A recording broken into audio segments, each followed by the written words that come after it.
Underway here from First Responders Field. Dusters took game one by an 11-2 score, and we're back for game two alongside Ben Gurwitch. I'm Nick King.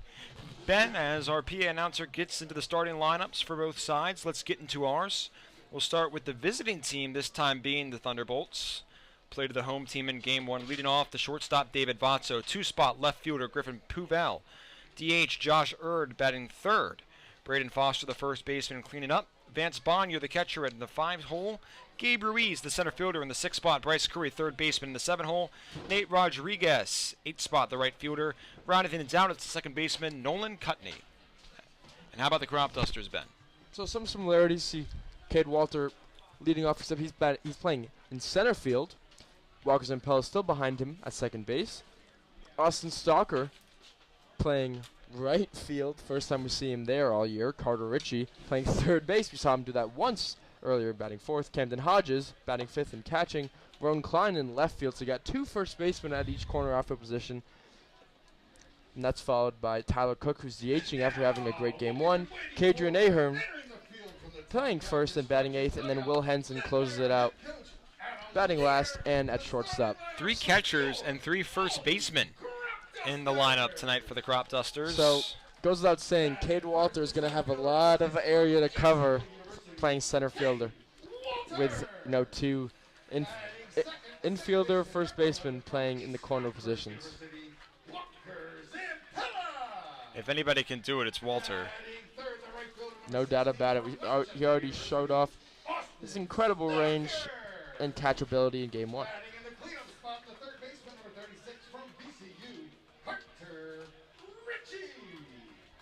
Batting fifth, the catcher number 27 from Anne Arundel Community College, Hampton Hodges. Batting sixth, the left fielder number 30 from the University of Utah, Ron Klein. Batting seventh, the designated hitter number 8 from Troy University. Nice to see Tyler Cook get a start based on merit, and it's deserved after he had the great game he had in game one.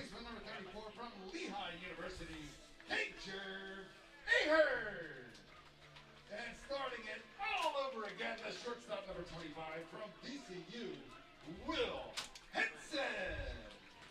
Pitching for your Cropdusters tonight, number 4 from the University of Charleston, Matt Grisman.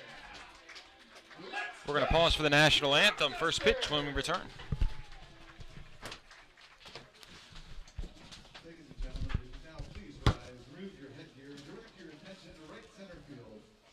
Cropdusters honor our great nation with the playing of our national anthem.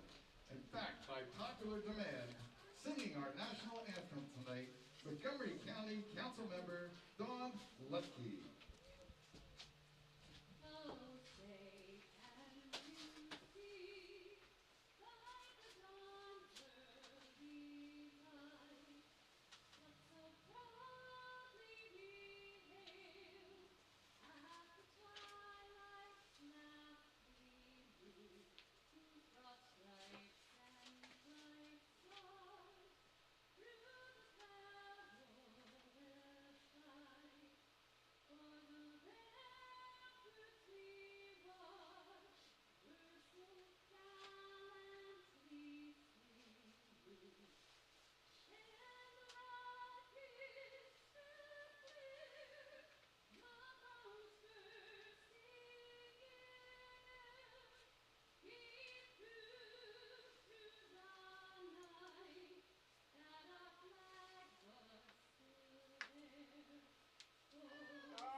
It's Matt Crismond on the bump for the Cropdusters here in game number 2. Crismond this season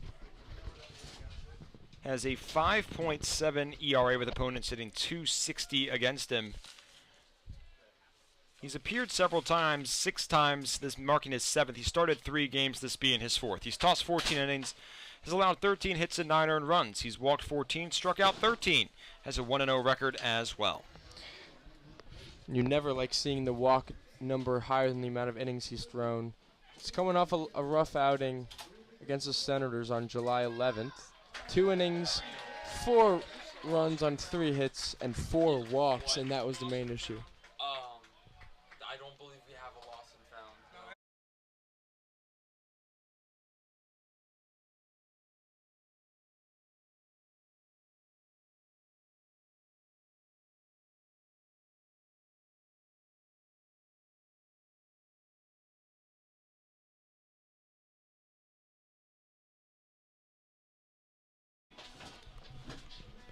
Tragedy early on in the booth here. Yeah, we just had to pause our audio because a gentleman lost his sunglasses. Was under the impression that the guys with the headsets on ran the lost and found. Unfortunately, we do not.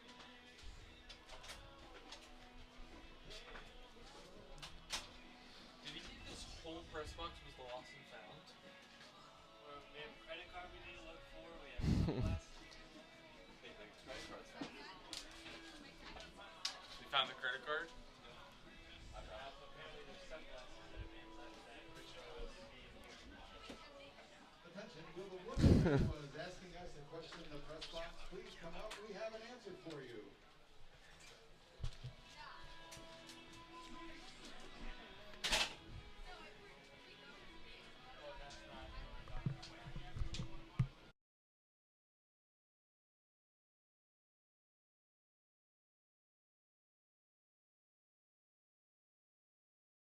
Top of the first from First Responders Field, Game 2 of our doubleheader tonight between the Cropdusters and the Thunderbolts.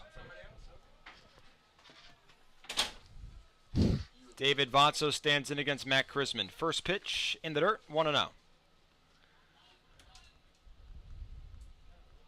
Righty-righty matchup between pitcher and batter. Votso standing in. 1-0 count. Skies it, shallow center field. Walter calls everybody off, trots in, makes the catch, 1 gone. I thought it seemed like Walter didn't necessarily see it initially, but no problem. Easy catch. Fielder number 10 from Rider University, Griffin Puvel. Griffin Puvel, next man in for the T-Bolts.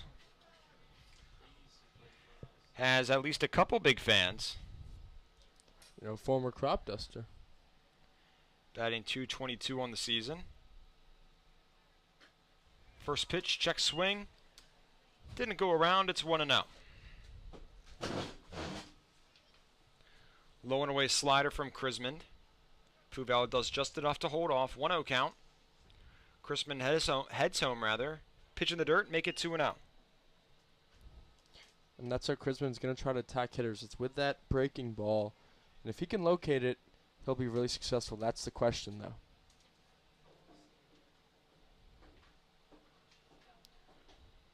2-0, make it 3-0. Chrisman struggling to locate. He's behind in the count. And he's got a lot of work to do, bouncing back, and it's going to probably require him to go to his fastball. Does so. Delivers right down the middle, make it 3-1.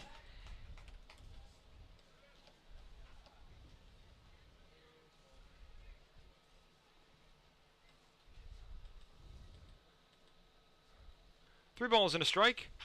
Chopper, Henson, backhand at short. Throw on the run. In time. Puvel is retired. Nice play from Will Henson. 2 up, 2 down to start the top of the first. Henson always likes the backhand if he's got a chance to do so. Throwing off his back foot there, but with just enough power for Ahern to make the squeeze.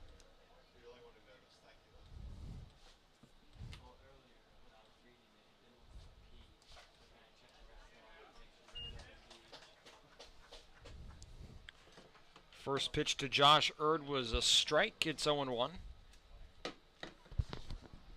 Chrisman heads home. Breaking ball. In there. Strike 2.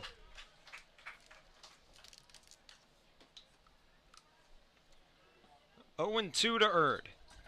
Chrisman Kicks, delivers. Swing and a miss. Down he goes. 1, 2, 3. Go the Thunderbolts. It's a scoreless contest as we head to the bottom half of the inning. Hey fans, we have an exciting night of baseball ahead of us, along with our Cropdusters tradition. Just a reminder that tonight's second game is a 7-inning game. We'll have kids Awesome stuffing inning bases, sponsored by Van from Matt Crispin, and that's what, you know, he's one of those guys. If he pounds the zone, he's going to be successful. Cropdusters, baseball team jam, and much, much more. Kevin, we'll do the lights after this half inning. Okay. You're closest to the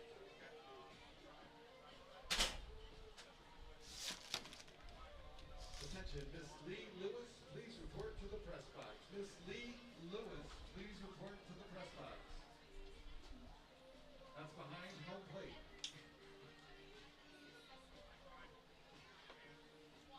Give me the lost and found. Hold on to it. We officially are. Why did he come back? He came back and He thought it was he was the woman we were looking for. It's barely gonna rain.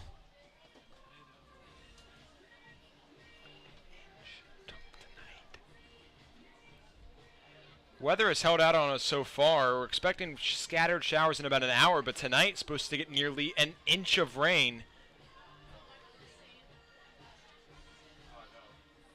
Certainly would put tomorrow's game in jeopardy. play the same way he had.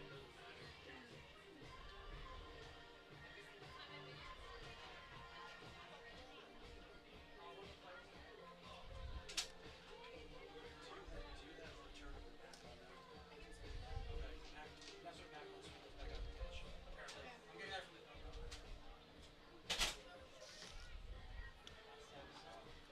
On the bump for the Thunderbolts, it's Braden Featherwolf. He's got an 0-1 record in 3 games played. He's got a 2 ERA and 9 innings pitched. Cropdusters, the center fielder, number 6. Featherwolf takes the bump. Cade Walter stands in. Bottom of the first, scoreless contest between the Cropdusters and Thunderbolts. Featherwolf, right-handed pitcher facing the lefty, Cade Walter. Curry in at third, rest of the infield back for Silver Spring-Takoma. First pitch, chopper right at the middle. On the run, Vatso, scoop, throw, in time. Walter is retired on 1 pitch. It's a nice play there from David Vatso, getting it out quick enough to get the out on Cade Walter. Number 11 from East Stroudsburg University, Walker Zampella. Walker Zampella, next man in. Righty for the Cropdusters.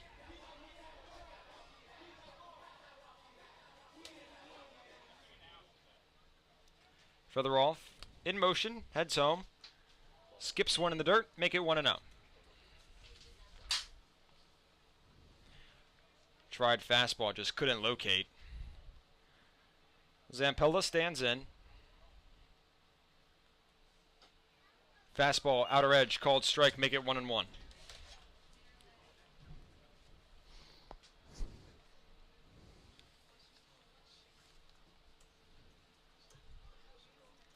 In motion.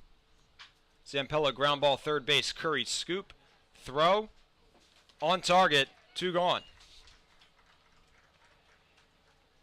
Batting next, the right fielder, number 16 from Westchester University, Austin Stalker.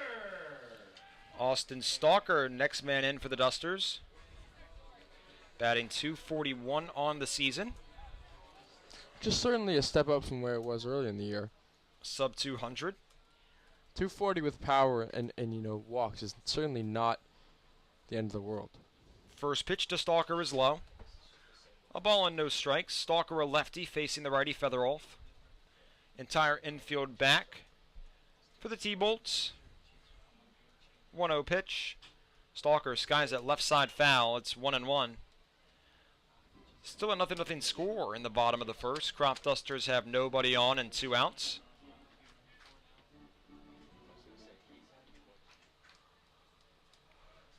One and one. Featherwolf in motion. Kicks, fires. Stalker line drive into right field, base hit. And he breaks the bat on the way to first. And on the hand, Stalker, the power enough to push it into right field. Despite breaking some lumber, 2-out base runner for the Dusters brings up the third baseman, Carter Ritchie. Carter Ritchie.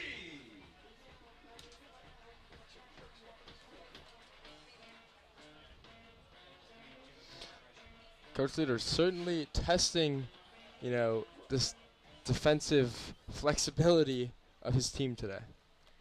First pitch to Carter Ritchie, fastball right down the middle, called strike. Righty-righty matchup between pitcher and batter.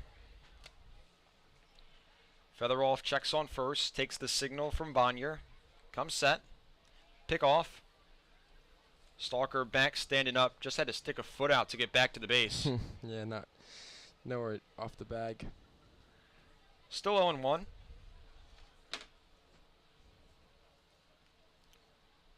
Ritchie watches the slider tail outside and make it 1-1.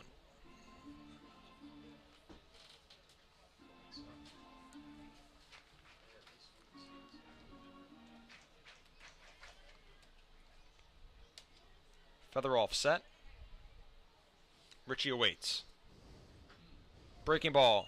Out. 2 balls, 1 strikes. And it's not the sharpest of breaking balls. Kind of slow movement outside. Ritchie able to kind of just notice that it was going left to right the whole time and takes it.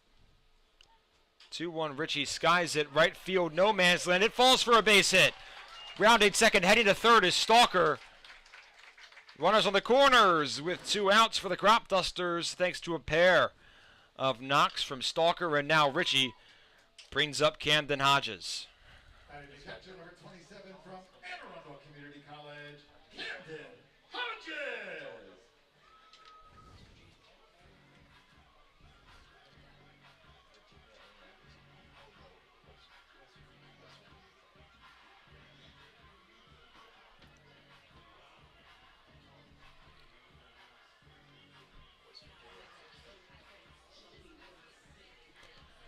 It's Ritchie on first, Stalker on third. Cropdusters trying to come away from this inning with an early lead. It's still 0-0 in the bottom of the first. They got the right guy at the plate. I mean, Hodges is a near 1.4 OPS since joining the team. First pitch outside, it's 1-0. In non-plate appearances, he rocks an .833 slugging percentage and a .556 on base. I mean, he's been everything and more in that catching position, a position that the depth was necessary. But if Tyler Cook is playing well too, then they're blessed. Have to wonder. It seemed nearly certain that it would be Carter Ritchie who would get the spot in a postseason game, but would that end up becoming somebody like Camden Hodges? It's a good problem to have. Both have something to prove. Ritchie already a hit. Hodges awaits. Fastball up and out, make it 2-1.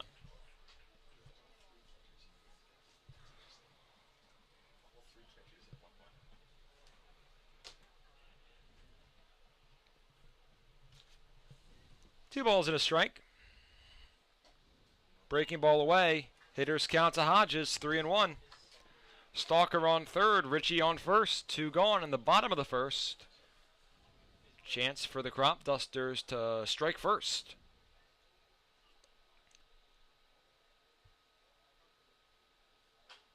Hodges swings outside fastball, skies it right side foul.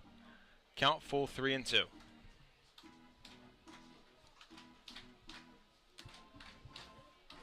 And the fans have came out both in the stands and on the grass. A nice bring a blanket, and you got a nice evening for yourself. Stands definitely filling up. Full count to Hodges. Ritchie goes. Fastball away, and the bases are loaded. Batting next to left fielder, number Featheroff not a fan of the call. He started walking off the bump. Our zone had it outside. Indeed it did. Really good take on 3-2. Rowan Klein, next man in for Olney. Lefty-righty matchup, Klein the lefty. Bases are loaded with 2 away. Still no score. It's Stalker on third, Ritchie on second, Hodges on first. So Coach Leader going with the immediate hot hands. Both Klein and Cook, after having good game ones, their spot in the lineup wasn't obviously on where it would be, but they both were, put in somehow. First pitch to Roan Klein was grilled off his foot. 0-1. On a foul tip, that is.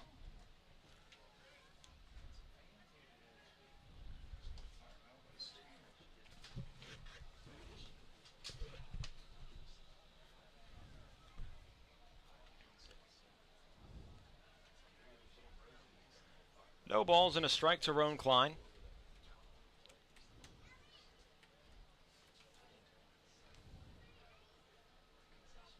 Feather off, delivers, change up in the dirt, levels it, 1-1. Early pressure, bases loaded. I mean, pitcher already having to work hard, and Cropdusters continuing to pour it on after, just getting base runners that they didn't to end last game. 1-1 pitch is skied center field. Drifting back is Ruiz. It's going to be Puvel, the left fielder, who takes it. And the inning is over. Cropdusters strand a trio of base runners. We're still scoreless as we head to the second.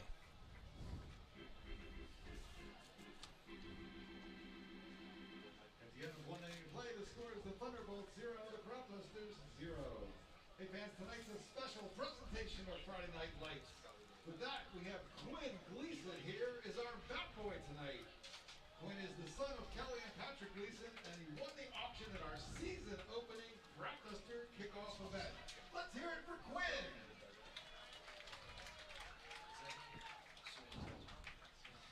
Still, a positive sign despite not scoring, that they were able to get, their two spark plugs both didn't reach base, and yet they still get a little rally going with Stalker, Ritchie, and Hodges all working nice at bats.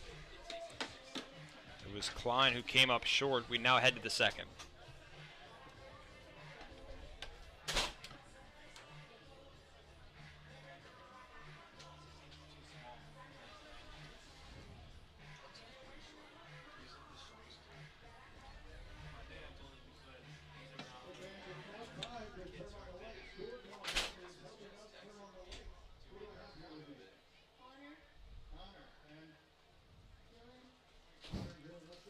So a little walk-up song change, or a little, between inning song with Matt Krisman asking for a return of the Mac.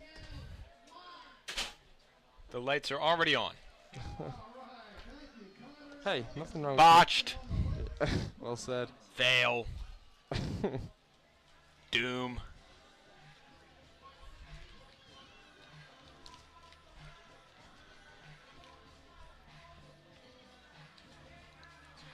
Top of the second inning from First Responders Field. Matt Krisman back out for his second inning of work. Still a scoreless contest between the Cropdusters and Thunderbolts. The righty Krisman will be facing 4, 5, 6 for the T-Bolts. Leading off, it's Braden Foster, who's batting from the left side. First pitch from Krisman. Inside, fastball, 1-0. Ritchie playing well off the bag at third. About 30 feet away Hey, from the left field line. Lefty up. Gotta trust the catcher, the ones who know how to read the game. So, and it's also, these guys have seen each other a lot of times now. Especially the catcher Ritchie. He'll have a good sense of tendencies. Krisman has drilled back-to-back fastballs in the dirt. 2-0 pitch. That one outside, make it 3-0.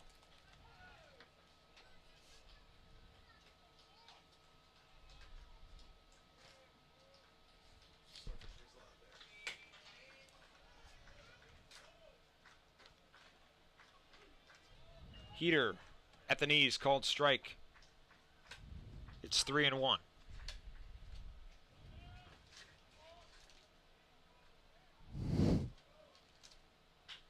Chopper, first base, Ahern, scoop, takes it himself, one gone.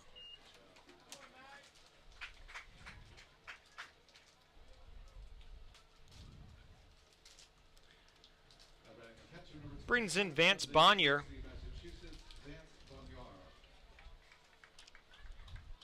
Still a scoreless contest in the top of the second. Chrismond in motion. Kicks, delivers. Fastball in on the hands, called strike. It's 0-1. Nice pitch, going with a fastball in a great location, right, like you said, on the hands.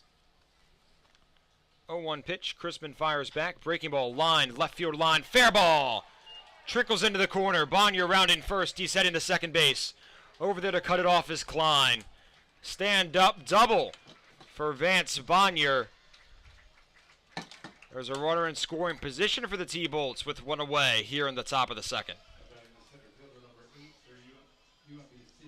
Chrisman there did not want to front door that off-speed pitch, trying to get it to the back in the outer half of the plate, but he ended up missing a spot. Well done by Bonnier, taking advantage. Gabe Ruiz next man in for Silver Spring-Takoma. Righty-righty matchup. First pitch, heater below the knees. It's 1-0.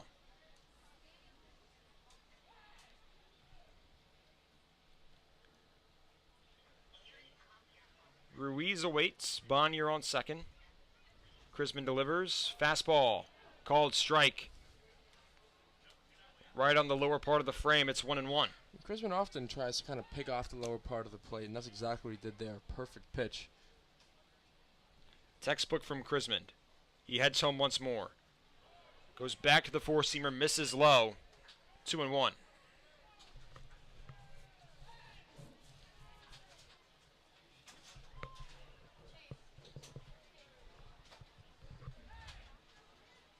Infield back for the Cropdusters. Chrisman delivers another heater down. Hitters count 3-1.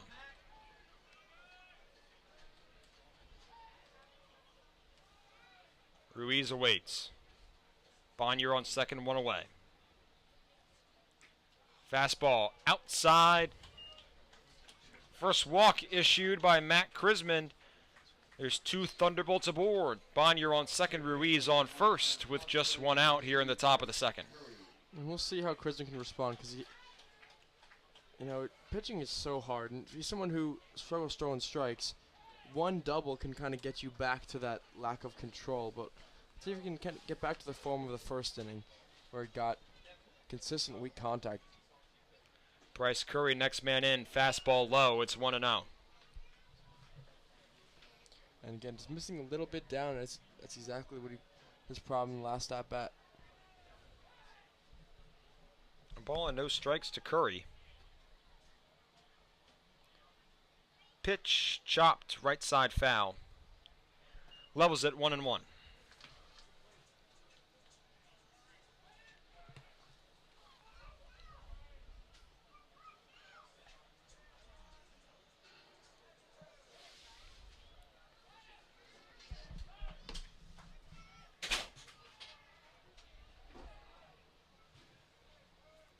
A ball and a strike to Curry. Pitch, slider, right in frame, called strike two. That's that one more upstairs. Had a lot of plate, but he'll take that looking strike for sure. 1-2 pitch. Chrisman fires, slider, skied, left field, foul.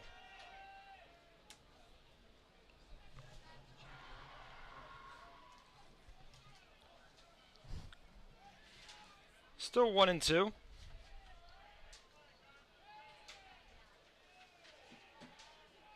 It's getting loud here.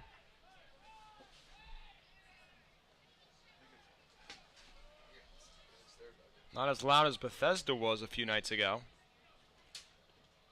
1-2 pitch. Line drive right to second base. Zampella trying to double him up. Bonnier slid back to the bag safely.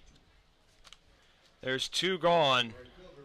It was a hard hit line drive right to the second baseman, Walker Zampella. He tried to run over to second to double up Vance Bonnier, who narrowly slid back in time.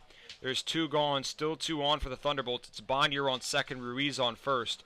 Nathan Rodriguez standing in. First pitch, drilled, center field, drifting back, Walter makes the catch, in and over. Matt Krisman, he's tossed 2 scoreless frames. Still a nothing contest as we head to the bottom half of the second. Great job from Krisman. And again, back-to-back players hit the ball well, but he put the ball in the zone and good things happen. And it's just been the case throughout the season of the Cropdusters. You throw strikes, odds are the fielder's going to make the plays. Look for those amazing burgers, hot dogs, and chicken tenders at the Cropdusters Pavilion. And don't forget Kona Ice for some refreshing summer delights.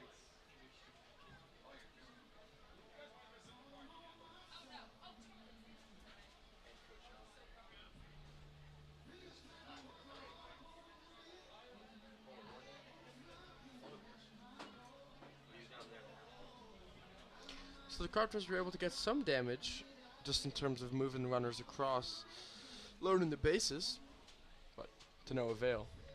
Could not capitalize in the bottom of the first. They now take their turn in the bottom of the second.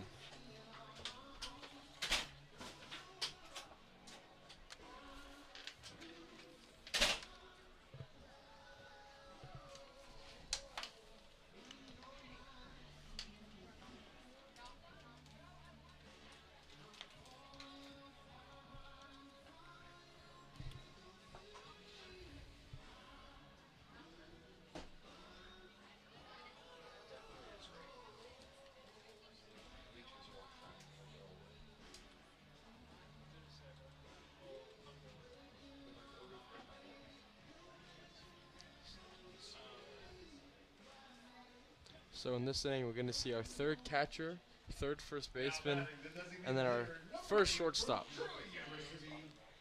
It's 7, 8, 9 due up for the Dusters. Starting things off is Tyler Cook.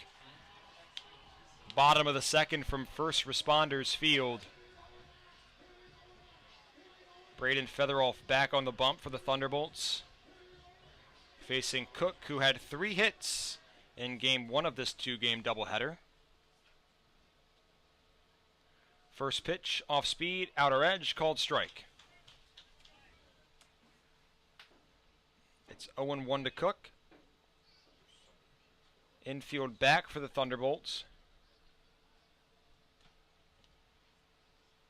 Featheroff in motion. Slider smacked left field. Puvel makes the catch, 1 gone.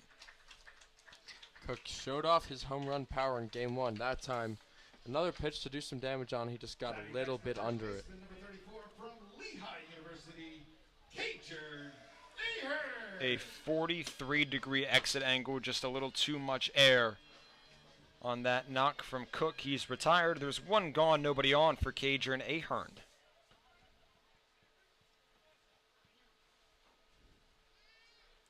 First pitch, fastball right down the middle, called strike. It's 0-1. Lefty-righty matchup, Ahern the lefty. Infield back for the T-Bolts. Pitch, out the end of the bat, rolled over to the left side, foul. It's 0-2.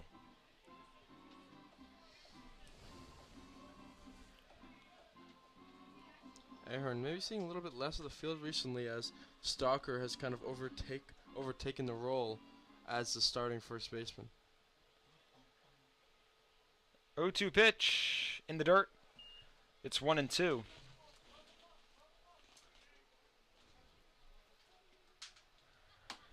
Cropdusters get a talking to. It's 1-2 to Ahern. Nobody on. 1 gone in the bottom of the second. Nothing score. Pitch in the dirt. Count squared. 2-2. Goes back-to-back changeups. Both not great pitches. Ahern able to kind of take them without too much peril. 2-2. Howard ground ball. Right side foul. Stays with the changeup. Clearly that's the pitch that he believes he can get Ahern out on, but that one ended up being a decent pitch for him to hit on the inside part of the plate. Ahern was well ahead. Featheroff can go to any pitch. He steps off. Thinks about his options, now gets back on the rubber. Already in motion. Heater inside, count full, 3-2. Ahern, as he often does, working a nice at-bat. getting it all the way back to full count. Payoff pitch. Upstairs, Cadron Ahern battles back to draw a walk. Runner on first with one gone for the Cropdusters. Brings in Will Henson.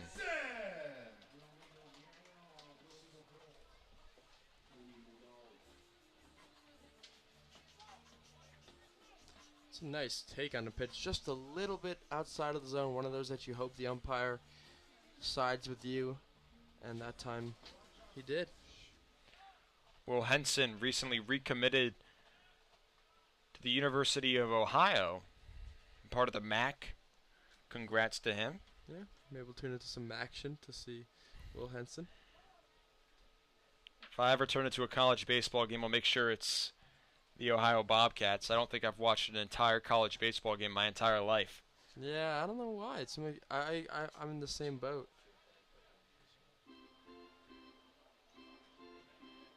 Home plate umpire talking to Featheroff.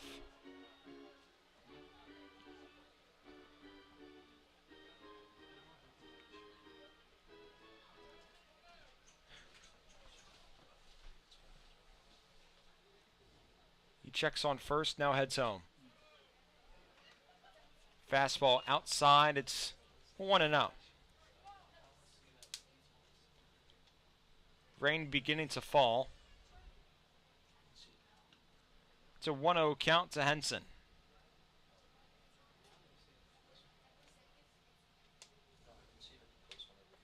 Featheroff takes his time, now heads home.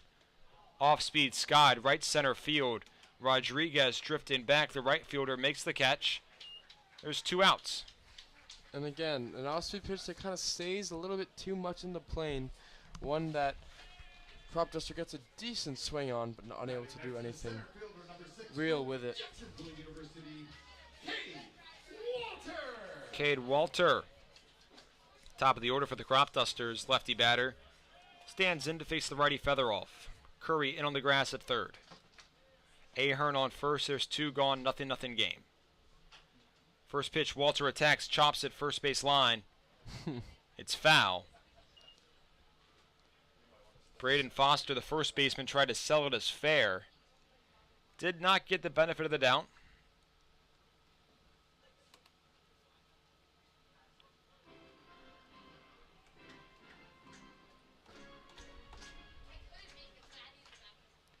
It's 0-1 to Walter. Featheroff set. Kicks, delivers. Line drive up the middle, base hit. Ahern holds at second base. Cade Walter tallies a knock, third of the game for the Cropdusters. There's 2 aboard with 2 outs here in the bottom of the second. Second baseman, number 11 from East Got the changeup. Well, again, just a little bit too much plate and was all over it. Ripped it.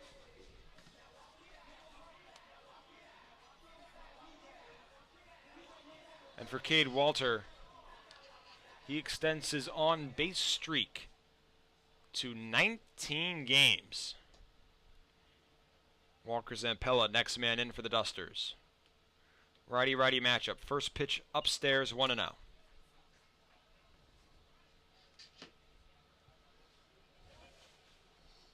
And another chance with 2 outs. Zampella didn't have his best game yesterday. I mean, in game 1, excuse me. But he's got a chance to change that really quickly. 1-0 heater, up and out, make it 2-0. Nice thing about a doubleheader, if you get to start both games, you can make amends for any of your issues. And if you're hot, you get a chance to, you know, keep swinging that hot bat without much time off. It's 2-0 to Zampella. A chance to break the deadlock. Change up and out, called strike. Graces the corner, it's 2-1.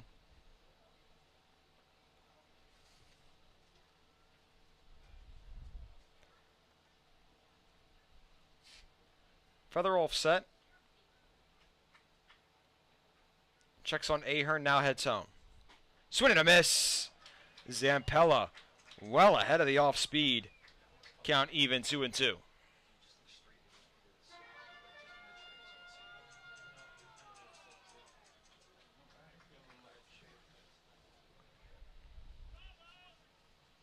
2-2 pitch to Zampella.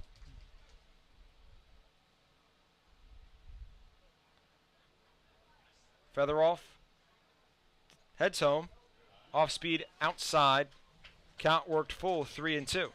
He thought about swinging again. That one just a little bit farther out, as it is beginning to maybe rain a little bit harder than a drizzle here. Although I don't even want to quote the weather report anymore because it's just been wildly inaccurate all day. Payoff pitch to Zampella. He's looking to dampen the spirits of the Thunderbolts. Draws a walk. Bases are loaded for the second straight inning. Brings up Austin Stalker. Cropdusters couldn't capitalize in the first. Trying to strike first in the bottom of the second. And yeah, consecutive innings where they've loaded the bases, gotten at least 2 base runners on with 2 outs. Cropdusters are taking advantage of every single one of their opportunities in terms of just working at bats. Lefty Stalker already 1 for 1.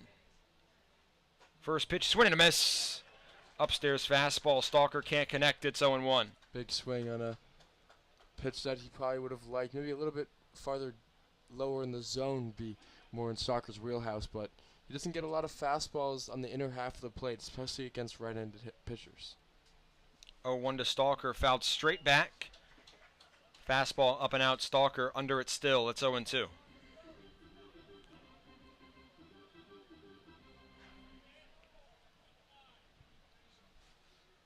No charge from the fans. They pick and choose. It's 0-2 to Stalker. Feather off. Kicks, delivers.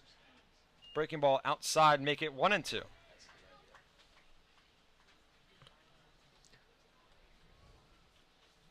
Stalker probably could have expected that change up there. Pretty stereotypical pitching, way ahead, goes to the low and away changeup, just unable to execute it into becoming a, hittable pitch.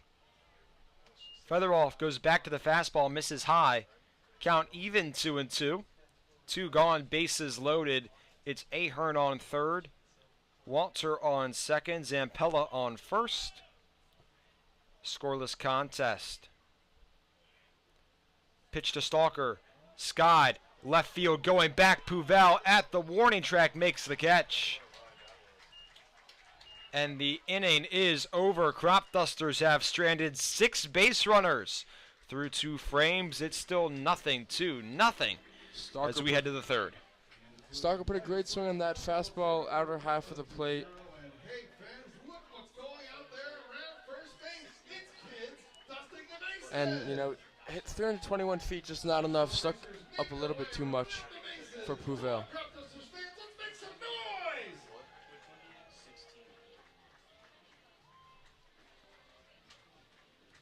All right, they're still coming out. All right, the louder we cheer, the faster they run. Let's hear it, Cropdusters fans.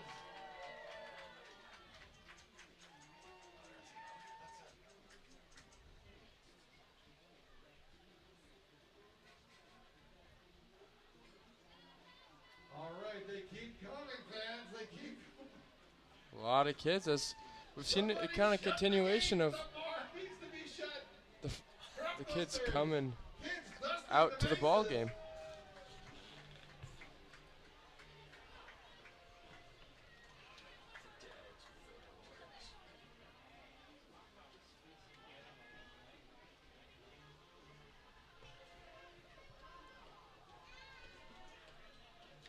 All right, I think we just set a Guinness Book of World Records. Most kids ever dusting the bases. Congratulations to all our kids dusting the bases, and thank you to Panda House.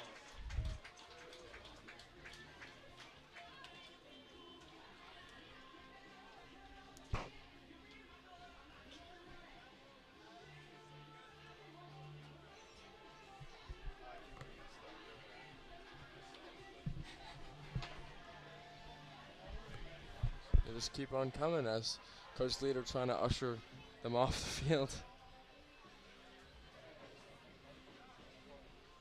Now batting for the Thunderbolts, the second baseman number 14 from UMBC, Nolan Top of the third inning.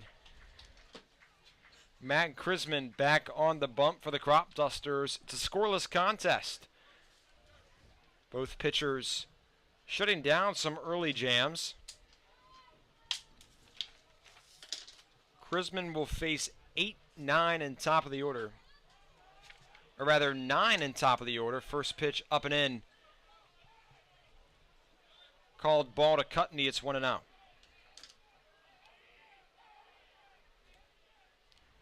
Chrisman delivers. Fastball. Swing and a miss. Outside, and Cutney chases. It's 1-1. Cutney's spot in the lineup. Certainly, moved down a little bit after having a nice game batting high in the order game 1. 3/4 swing. Slider away. Was in there regardless. It's 1-2. Chrisman from the windup. Head zone. Fastball in and high. Works it even, 2-2.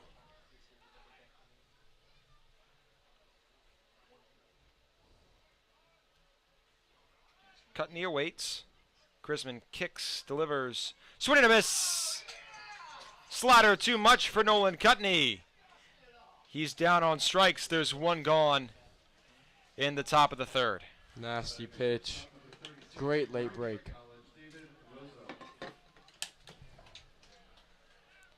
David Vatso stands in for the Thunderbolts. Righty-righty matchup. Richie, third baseman, in on the grass. First pitch fouled straight back. It's 0-1.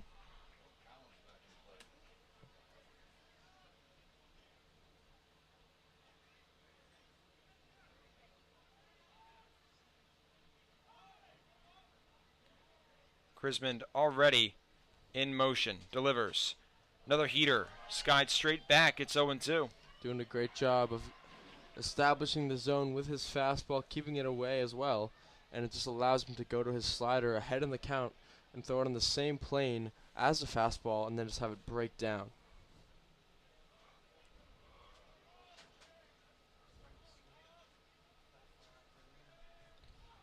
Chrisman takes the signal from Hodges. 0-2 pitch. Chopper. Richie at third. Fields it. Throw on the run. In time. Carter Ritchie getting a little fancy over at the hot corner. There's 2 gone in the top of the third. Never a doubt with Carter Ritchie out there. You can put him anywhere, he'll do a job. First time he's tested tonight. Comes up clean. Brings in Griffin Pouvel. Infield back for Olney. First pitch, breaking ball inside. Pouvel moves out of the way. It's 1-0.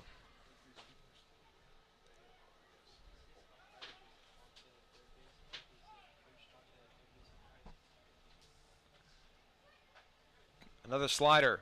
Breaks 2 in. It's 2-0. Seems like he's trying to attack Pouvel with that inner half slider. Goes fastball inside. Pouvel fouls it off. Make it 2-1. And he's doing a nice job of mixing up his pitches, throwing them in similar spots, and that's how you keep hitters off balance, especially if you can throw everything for strikes.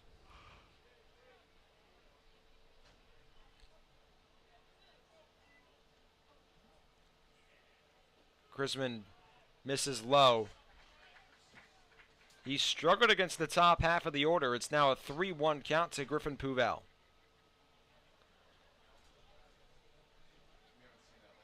Chrisman kicks, delivers.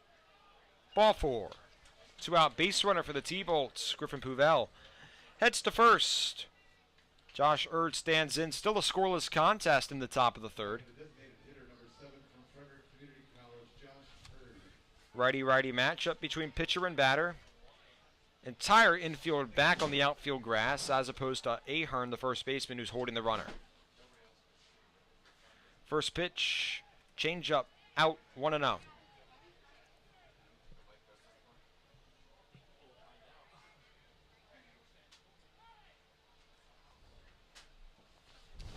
Chrisman kicks, fires in the dirt. Hodges blocks. 2 balls, no strikes.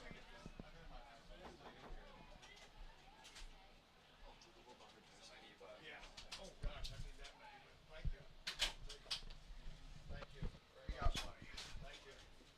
you. 2-0 count. Chrisman delivers a heater, called strike, make it 2-1.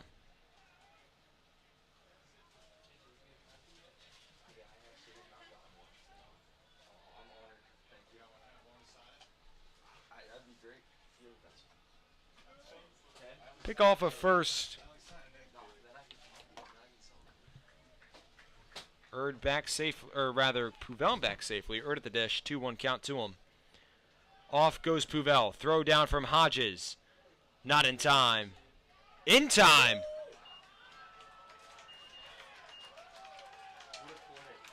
What a play for Walker Zampella. Throw was wide, somehow applied to the tag. And the inning ends. Still scoreless as we head to the bottom of the third. It's absolutely perfect timing when the throw came in, right into the runner. Acrobatic play from Zampella to get over, make the catch and tag almost simultaneously.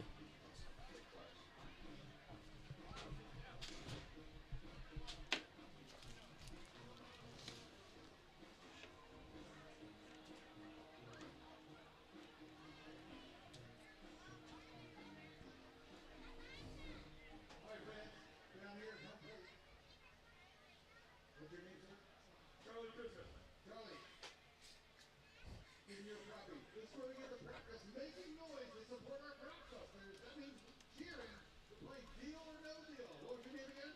Charlie Prison. Oh, last name, please. Okay, Charlie.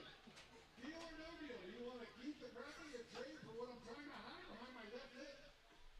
This is where you people are supposed to cheer. Let's go. Make some noise. Let's go. All right, deal or no deal? No deal. Okay. Somebody else gets the shark tank. Who wants it? Who? You gotta cheer for it.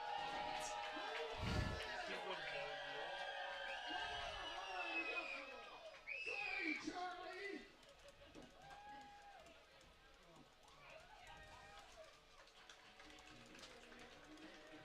So here we go. The third inning, like you said, 6 runners left on base in the first 2 innings. If it keeps going like this, you'd figure that eventually the Cropdusters will break through. But, you know, you're given time for the Thunderbolts to kind of settle in. Kevin, I might have you at some point during the game show the Hawaiian shirt for tomorrow. Okay. People come that like that.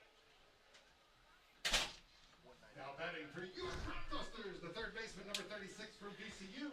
Bottom of the third from First Responders Field. Still a scoreless contest between the Thunderbolts and the Cropdusters. Braden Featheroff back on the bump. He'll start the inning against the righty Carter Ritchie. First pitch, off speed, below the knees. It's 1-0. As you'd expect, given the crew, it's been a good zone so far in Game 2 as well. Was umpiring in the College World Series just a few weeks ago as fastball missed high and out, 2-0 to Ritchie. And if you guys missed it, Game 1 was a relatively close game. You saw that Thunderbolts put up 2 runs in the first innings, didn't get any more runs after that. Cropdusters took the lead, and then they really took it with 8 runs in the 7th. Ritchie loses handle of the bat. We saw that a few times in Game 1 from Caleb Sturdivant. That we did. Back-to-back swings, he let it go. And that was before there was any rain, so now a little bit of a drizzle. Not just a little bit can definitely affect your handle on the bat. He grabs some pine tar.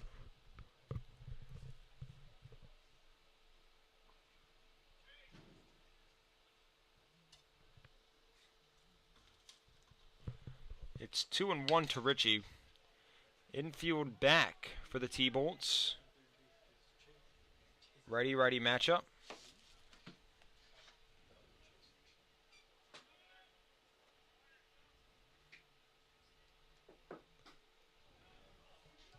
Off speed, away, make it 3-1.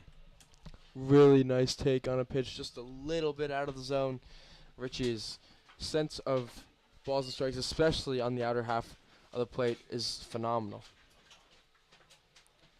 3-1 count to Richie. Fastball lined right to third. It's caught by Bryce Curry. There's 2 gone. Now batting the catcher, number 27 for Anne Arundel Community College, Camden Hodges.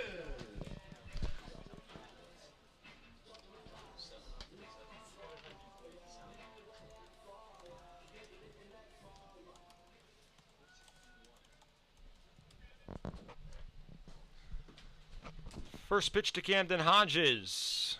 Off speed, low and away. It's 1-0. Righty-righty matchup. 1 gone, nobody on. Bottom of the third. Still a scoreless game. Hodges stands in infield back for the T-Bolts. 1-0 pitch. Skied. Shallow center field. Drifting back, the shortstop Vatso makes the catch. 2 gone.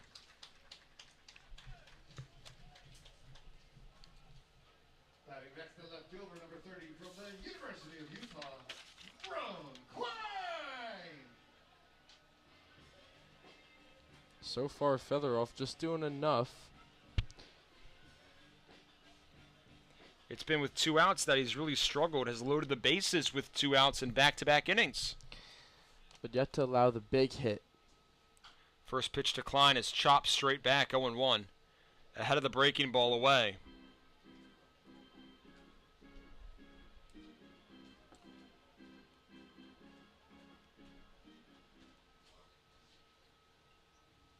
It's 0-1 to Klein. Featheroff delivers, fouled straight to the left side, 0-2.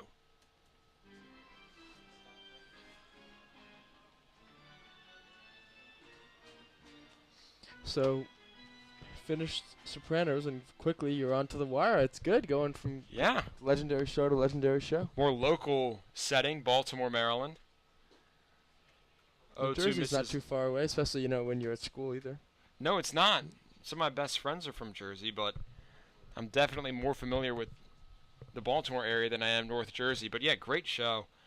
I was debating with my mom today as the 1-2 pitch heads to Klein. He chops it, second base, cut, and he scoop. Bobbles.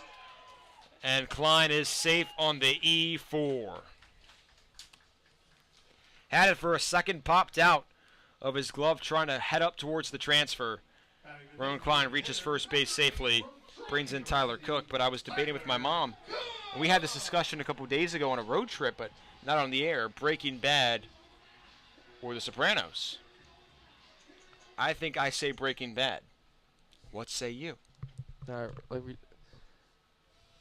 After this, like we discussed, I mean, it really is a teacher out there on situation. You can't really go wrong. As I find the plot, we said in Breaking Bad, a bit more interesting. Seems like in Sopranos, you're sort of just kind of following the characters, seeing what they do, but the actual storylines, to me at least, the gang and trade of a various substance in Breaking Bad is more interesting to me than kind of the inner workings of the the inner work of the mob. Exactly. Cook skies a hanging curveball, right side foul. Count even, 1-1. It's Klein on first with 2 away. Still a scoreless contest in the bottom of the third. Righty-righty matchup between Cook and Featheroff.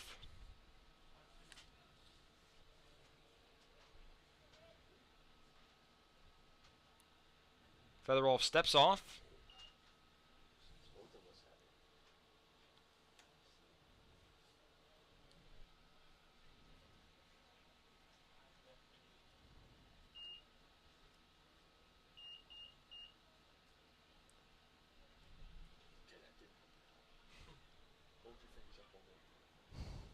I think the count might be 2-1. We're still figuring it out. I don't know if they count an extra pitch.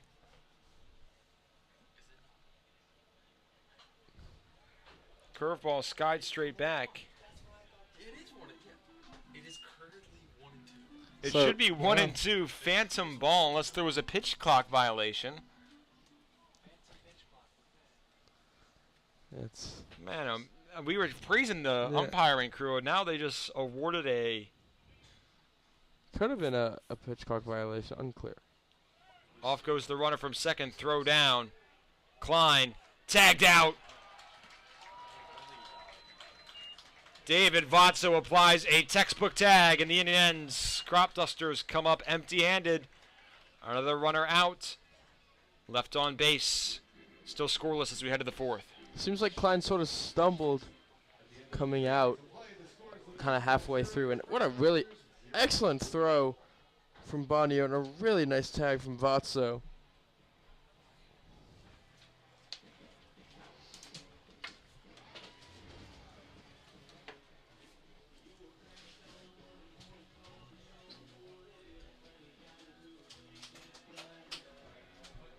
So we've seen two kind of improbable caught stealings. Both times seems like the runner is in a good spot or the throw is going to get the shortstop offline, but both times it's been great tags, and the throw's done enough.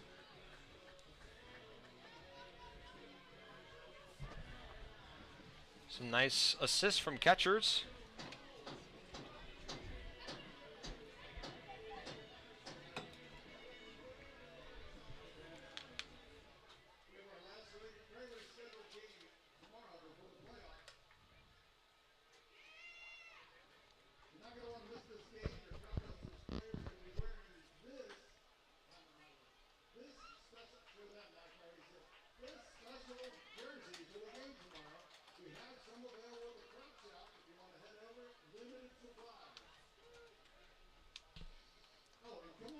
So 3 shutout innings for either side. So last game it was relatively low scoring until the Cropdusters totally exploded.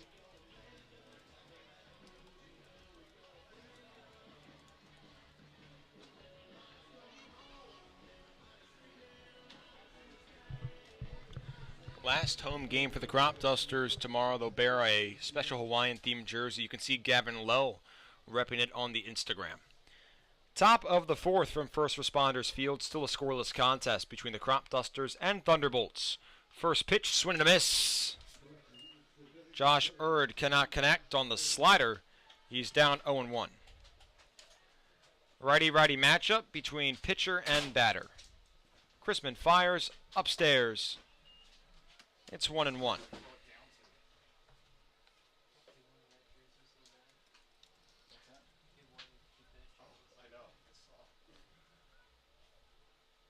Chrisman fires back. Another breaking ball misses high. 2-1.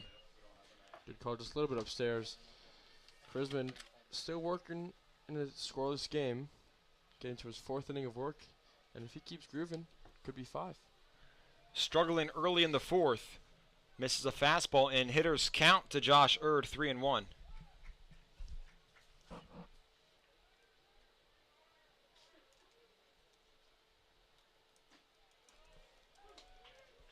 Heater coats the low and outside corner.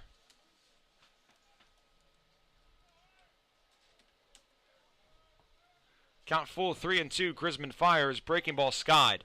Shallow left field. Henson from short takes it. Makes the catch. 1 gone. Good bounce back from Chrisman. Important.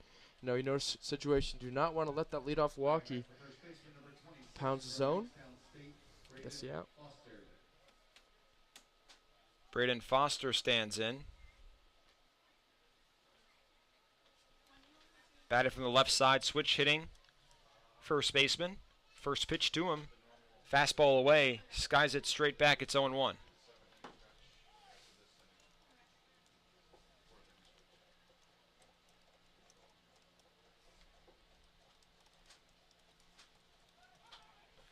Oh, 1 count to Foster. Chrisman kicks, delivers, breaking ball just away. Levels it 1-1. Really nice pitch. Maybe half of an inch outside, but can't complain about that one.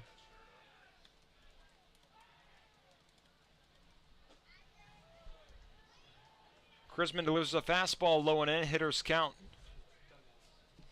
2-1 in advantage of Foster.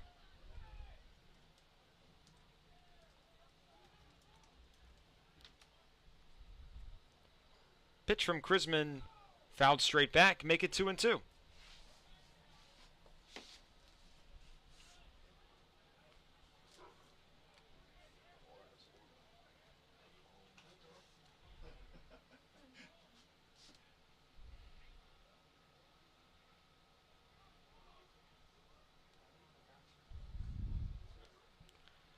Two. Slider away, count full, 3-2. Once again, tried to backdoor that slider, and good idea. That one, though, way outside. Much easier call for the umpire. Payoff pitch, nobody on, one gone, top of the fourth. Braden Foster awaits. Line drive into left field, base hit. Foster, hefty round of first. He'll stay there. Klein cuts it off and left. One out base runner for the T-Bolts. It's Braden Foster. Brings in Vance Bonnier. A good piece of hitting. Fastball, a little bit out, and just goes exactly with the pitch, and delivers a single.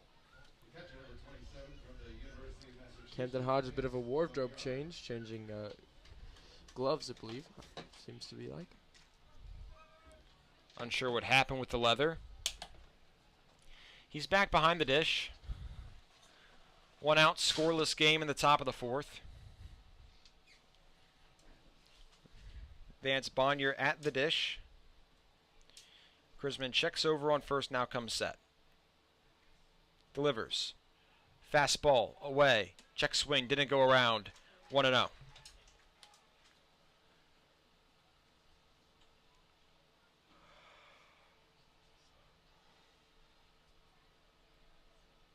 Foster on first. Krisman heads home, high heater, 2-0.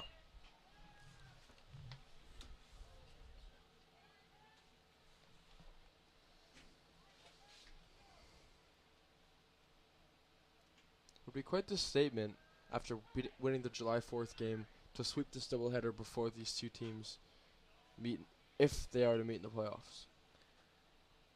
Thunderbolts jumped out to an early 2-0 series lead in the season. Cropdusters have fired back with 3 consecutive victories. Final matchup in the regular season between these two squads. Thunderbolts not just trying to prevent losing 4 straight to the Cropdusters, but entering Game 2, they've dropped a rousing 10 straight contests. 2-1 swing and a miss. Bonnier chases the outside heater. Count square, 2-2.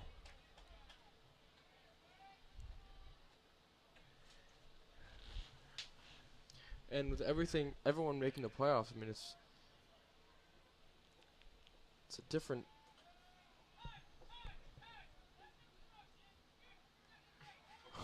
Cajun Ahern obstructing the runner on first. Braden Foster now heads to second. It was a pickoff from Matt Krisman. Ahern got in the way of Foster. Still a 2-2 count. You know, and the Thunderbolts are now 12-17. The Giants are 12-21, but there's a chance the Giants just 2 games back that they could overtake the Thunderbolts. 2-2 line drive into left base hit. Klein there, rounding third. Foster throw in goes to second base.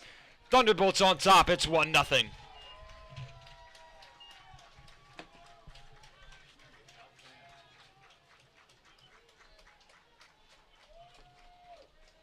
Silver Spring crowd made its way to Olney tonight. Nice away fan for them. And he had fortunate time to commit the obstruction at the following pitch, leading to the RBI single. Back-to-back knocks for the T-Bolts. Brings in Gabe Ruiz. First pitch, heater inside and high, 1-0. And a good day for Bonnier so far. 2 hits with an extra, including a double and a nice caught stealing. 1-0 count.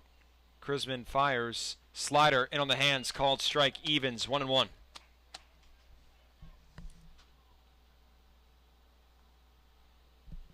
So as we often see, the Cropdusters will at least have to come back from a small deficit, something that they've been pretty comfortable in doing. Another off-speed pitch fouled right side.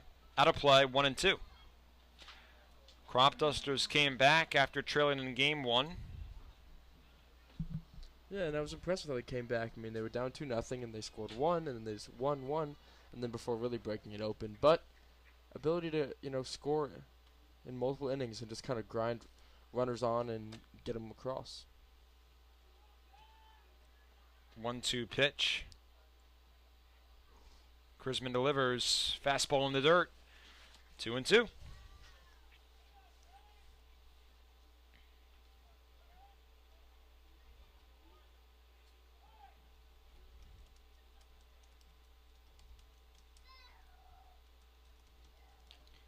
Slider, low and away. Count full, 3-2. Nice take on certainly not a bad slider. Krisman getting towards the end of his outings, really got to dig deep. Payoff pitch, 3-2 count. Runner on first. 1 away. Slider in the dirt. 3 straight base runners for the T-Bolts. This one coming on a walk. Gabe Ruiz heads to first. Vance Bonnier over to second. Brings in Bryce Curry.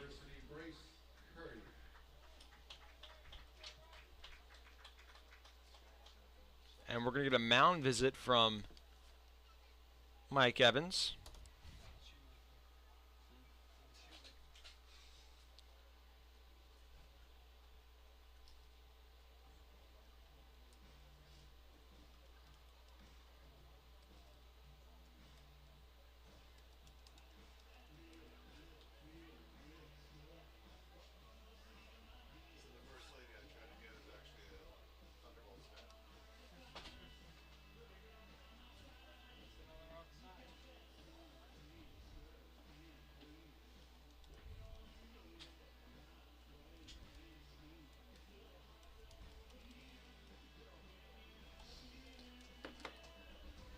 So 2 runners on. Krisman's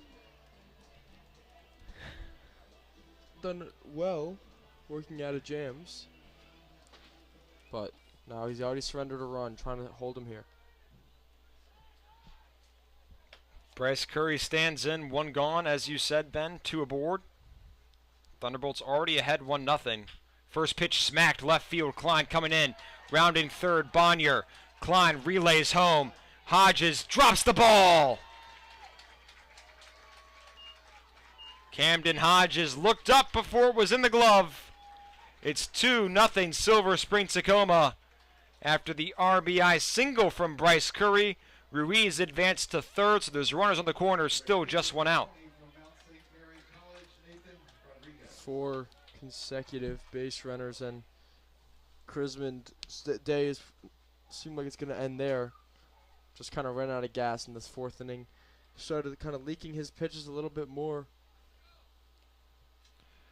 First bullpen call tonight. Matt Krisman surrenders 2, leaves 2 on base. He went 3 1/3. Gabe Beschloss coming in.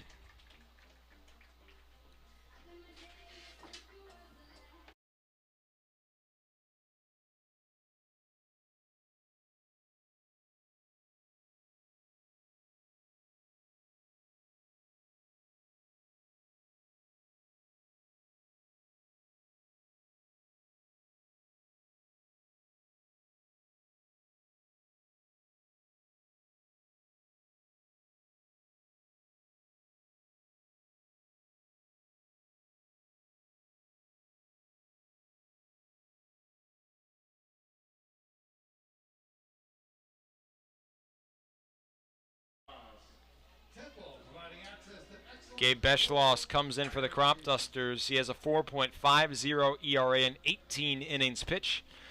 He's allowed 9 earned runs, 17 hits. He's struck out 17, walked 15. Has a 2-1 record to go alongside his 4.50 ERA. And 2 runs have already come across. Beschloss trying to hold it there.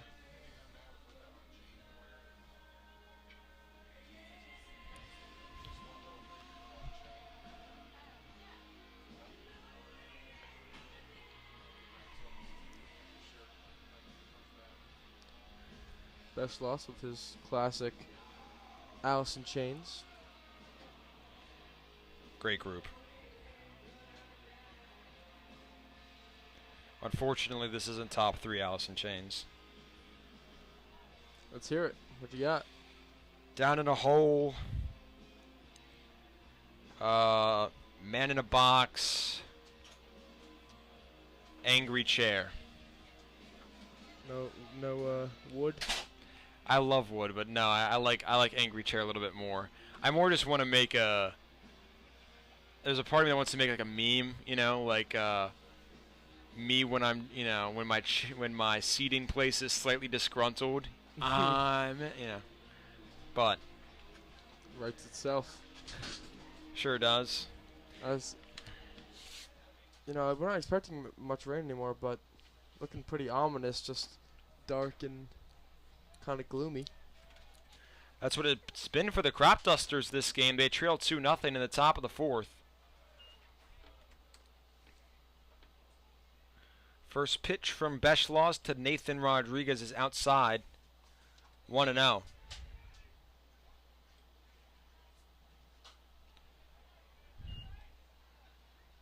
Heater line straight back. Levels it 1-1.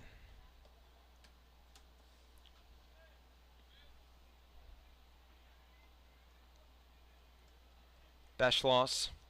Set. Kicks, delivers. Fastball. Check swing, did not go. 2-1. So we haven't seen Curry take off. Could be a situation for the stolen base. Ruiz is on third. Curry's on first. There's just one out. 2-1. Chopper. In comes Henson at short. Cannot scoop. Everybody's safe. Infield single for Nathan Rodriguez. 5 straight Thunderbolts have reached base safely. It's now 3-0 Silver Spring-Takoma. Second baseman number 14 from UMBC, Nolan Cutney.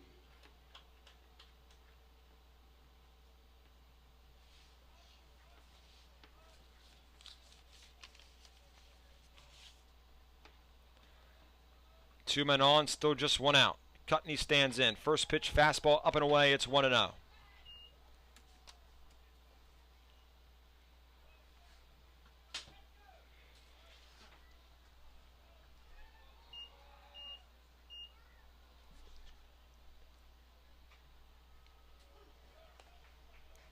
Beschloss off speed, coats the upper part of the plate, levels it 1-1.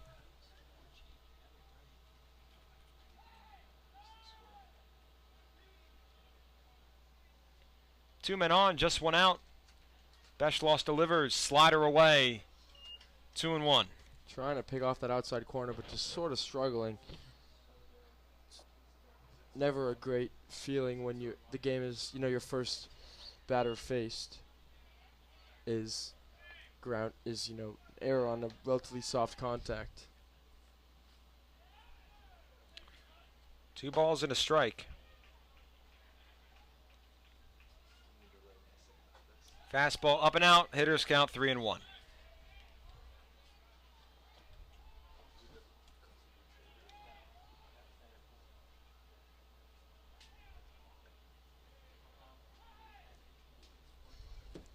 Beschloss gonna have to work all the way back, you know, on 3-1. Swing and a miss. That's a nice way to start it. Fastball low and away. Cutney can't connect. It's 3-2.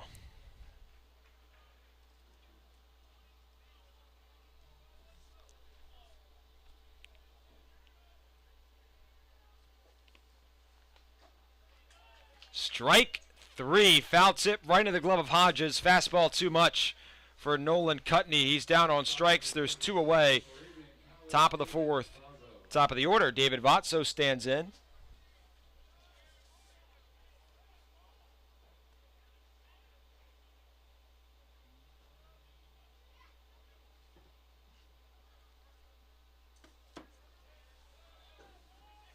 Beschloss set. Kicks, delivers. Change up, low and away. Gets away from Hodges. Throw. Only one man advanced. Certainly a pitch he'd probably want to do better with there. Didn't drop and block, thought he could catch it, just got a little bit low on him and trickled away. Curry went over to third. Rodriguez still at first. It's 1-0 to Vatso. Beschloss fires, fastball lined right field foul. Levels at 1-1. Seems like Beschloss is often getting into deep at bats for whatever reason. You know, doesn't really get hit that hard early in counts, but he certainly has to work hard in most outings.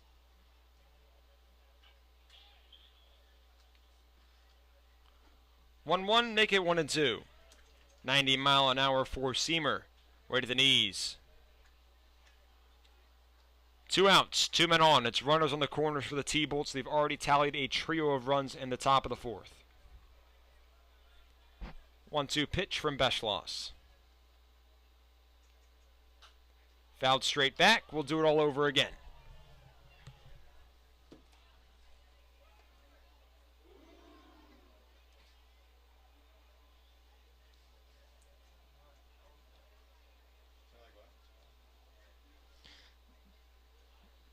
Nick, I gotta say, these skies are giving me the heebie-jeebies. You're getting flashbacks? A little PTSD from the past 2 weeks? Yeah, but you know, maybe it's a little more of a bit of a more pink color than the straight black, but straight darkness.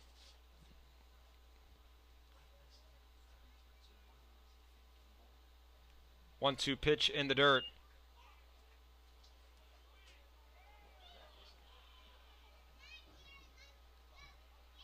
Expletive yelled by somebody. Still 2-2. Swing and a miss. Change up. Vatso ahead. Inning ends, but not before the Thunderbolts go ahead 3-0. Cropdusters a chance to respond in the bottom of the fourth. Hey fans, since we have a 7-inning game, it's now time for the 4th inning stretch. That time to get up on your feet, get ready to sing along to Take Me Out to the Ball Game. So, Beschloss does everything you could hope out of him, you know. First the softly hit ground ball, then the 2 strikeouts, so well done on him, but damage was already done, and the Cropdusters got to wake up a little bit offensively. They trail by 3.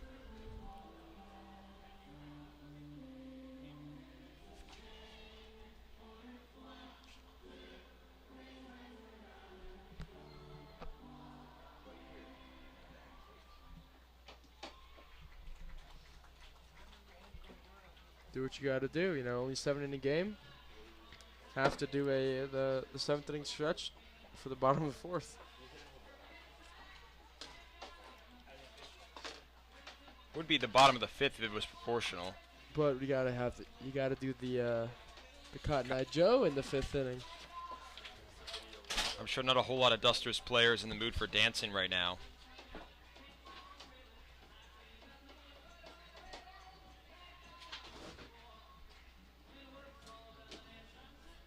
Now batting for your Cropdusters, the designated hitter number 8 from Troy University, Tyler Cook. Bottom of the 4th from First Responders Field. Cropdusters are behind 3-0 against the Thunderbolts. Braden Featheroff back on the bump for Silver Spring-Takoma. He'll face Tyler Cook to lead us off. Yeah, facing the 7, 8, 9 hitters in the lineup. See if they can get some spark. First pitch, well away, 1-0. Was a breaking ball from Featheroff's. Couple arms getting loose, both righties in the Thunderbolts bullpen. 1-0 to Cook. Fastball fouled straight back, evens at 1-1. Tough pitch to hit. In on the hands. And Cook not able to do much with that. Featheroff. He had a very solid first game where he tallied 3 hits. He's 0 for 1 in game 2. Yeah, 3 hits, including a homer with a pretty eccentric bat flip. 1-1 breaking ball. In and low. Make it 2-1 to Tyler Cook. Featherwolf has not gone past 4 innings so far this year.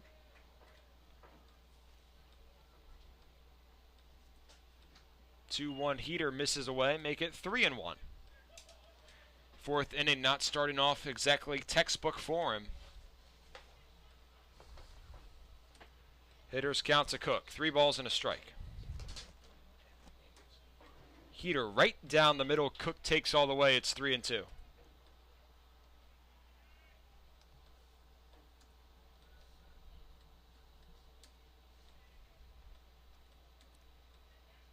Full count. Chopper, first base. Foster, scoop, takes it himself. 1 gone.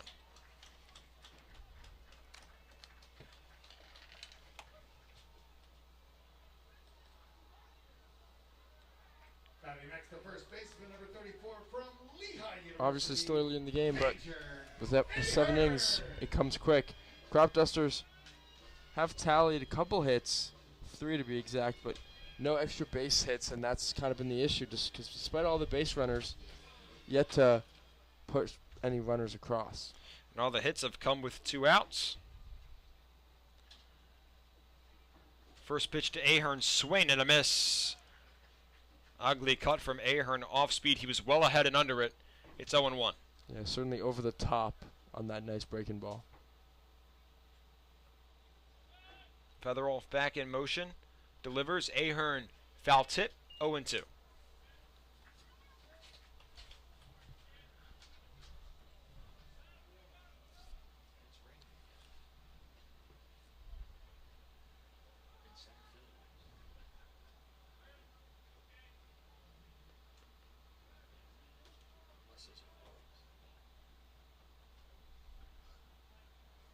Oh and 2 to Ahern.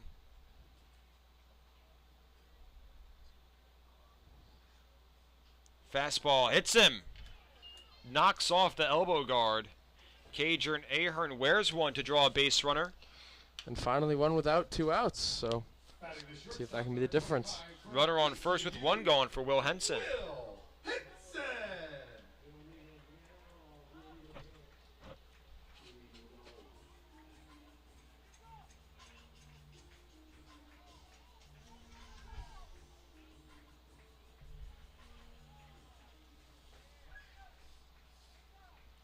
An opportune time to hit someone if you're Featherwolf.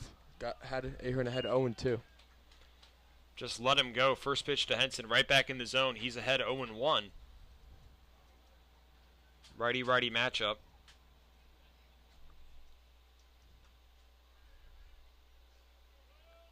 Featherwolf kicks, fires, breaking ball skied, right field. In comes Rodriguez, slides, makes the catch. A lot more flashy than it needed to be, but it gets the job done. There's 2 gone in the bottom of the 4th. Did not get the best read on that one. Started falling pretty fast. Rodriguez had to kind of scamper over. He still made the catch. Henson now has flown out to Rodriguez twice. Cade Walter, one of 3 Cropdusters with a base hit. First pitch upstairs, 1 and out.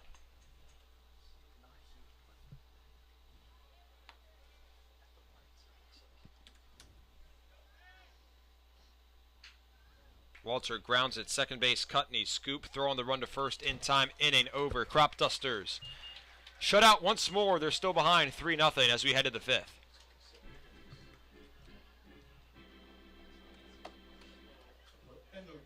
Impressive job, Featherwolf.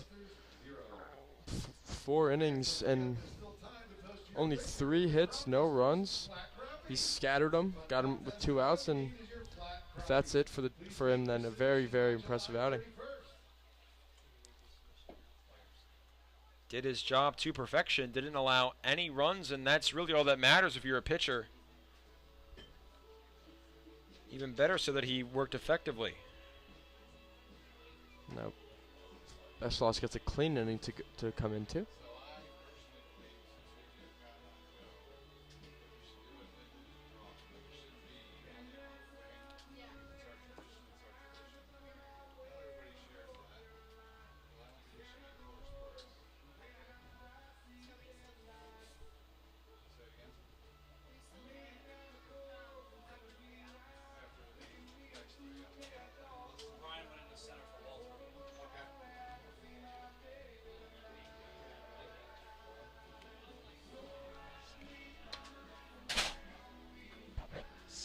And Brian Scott into center field for Cade Walter. Not exactly sure why.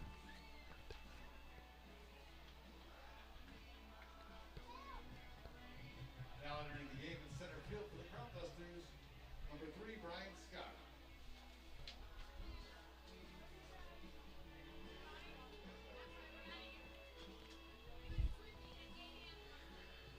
So Brian Scott takes over in center field. For Cade Walter, Gabe Beschloss back on the bump as we get ready to begin the top of the 5th.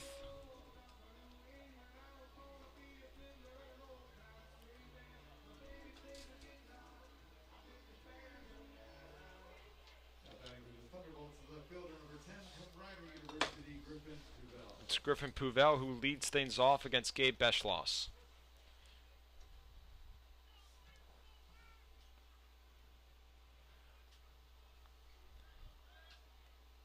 Beschloss.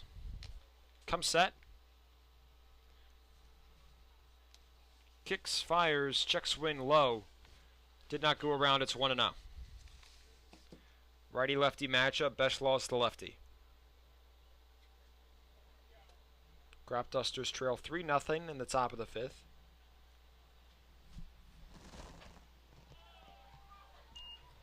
Fastball upstairs, 1-1.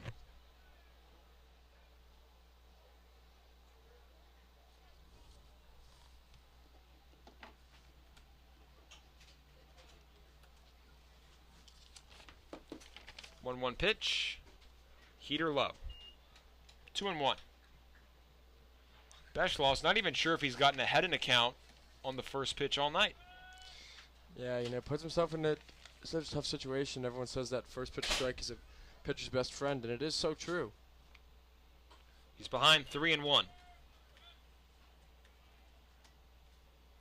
Control has been the issue all season for Gabe Beschloss. He's struggling to locate here in the 5th. Pouvel awaits. Heater low, draws a leadoff walk. Brings in Josh Erd. Community College, Josh Erd.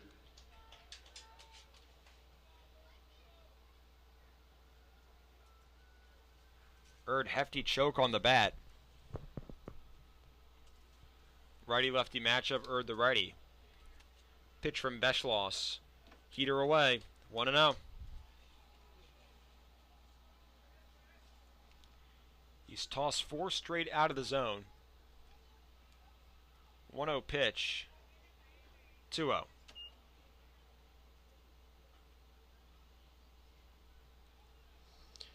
And Beschloss just not doing what you need out of a pitcher when you're down in a relatively close game. Just cannot fire it in frame. It does it again. 3-0.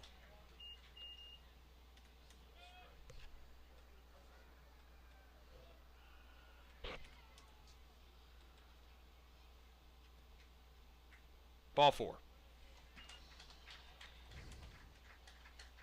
Gabe Beschloss struggling to hit water if he was standing on a boat in the middle of the ocean. University Braden Foster.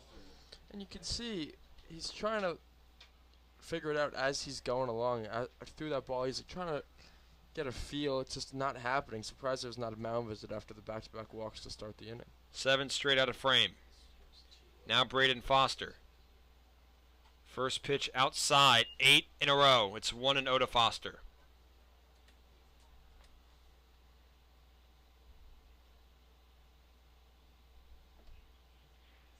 Foster batting from the right side against the lefty Beschloss. Heater. Foster fouls it straight back. Finally gets a strike to go Beschloss's way. It's 1-1. He's got to keep walking back.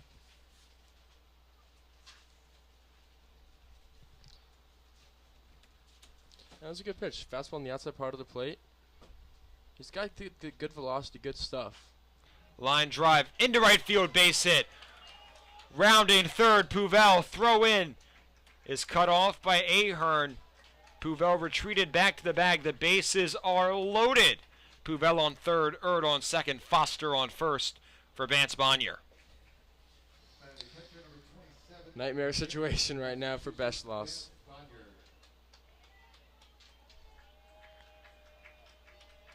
Infield comes in for the Cropdusters.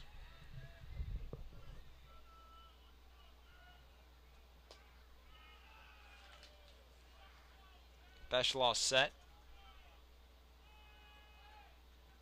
Heads home. Fastball skied, right field, drifting. Stalker makes the catch. Tagging from third is Puvel. He throws to third base. It's cut off by Henson at short. It's 4-0 Thunderbolts after the sacrifice fly from Vance Bonnier. Over to third goes Josh Erd. Staying at first is Braden Foster. There's one gone. Center fielder number 8 from UMBC. So bad to worse. But you take the out, but the lead now to 4. Bonnier now with a pair of RBIs.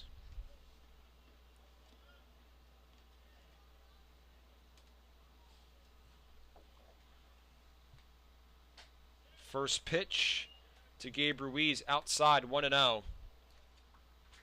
Another at bat where Beschloss falls behind. It's been happening.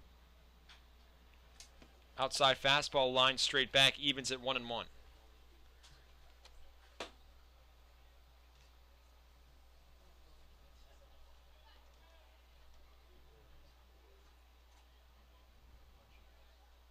Beschloss set, delivers. Foul ball, straight back once more. 1-2.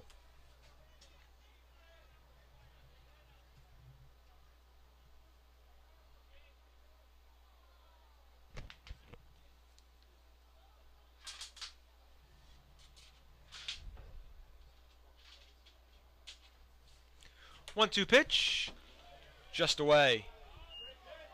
Make it 2-2. Pitch was both high and away.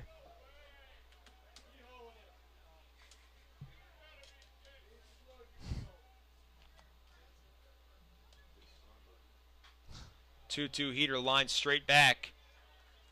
Nice work from Gabe Ruiz to stay on the fastball. And it's what we've been talking about. This Beschloss really struggling to put hitters away. 2-2 pitch. Beschloss set. Runners on the corners, just one out. Slider, ground ball. Henson at short. Throw to Zampella at second. Over to first. Not in time.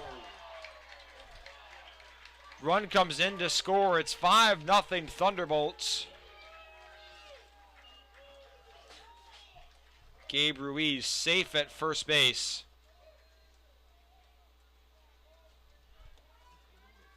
And get the Sober RBI. Number 9 from Hofstra University, Bryce Curry. And another game where fans and the players not necessarily happy with the umpiring. First pitch fastball high and away. Beschloss down in the count again. It's 1-0. Trying to get him through the inning at this point, and then you'd figure that'll be the end of his night. Swing and a miss. Dots an outside fastball. Curry can't connect. It's 1-1.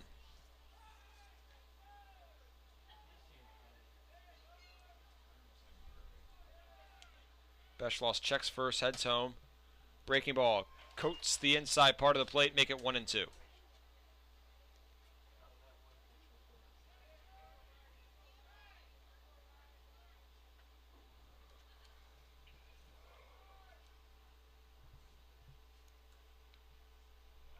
A ball and 2 strikes to Curry. Fops it. Right field. Stalker coming in. Makes the catch. And it ends.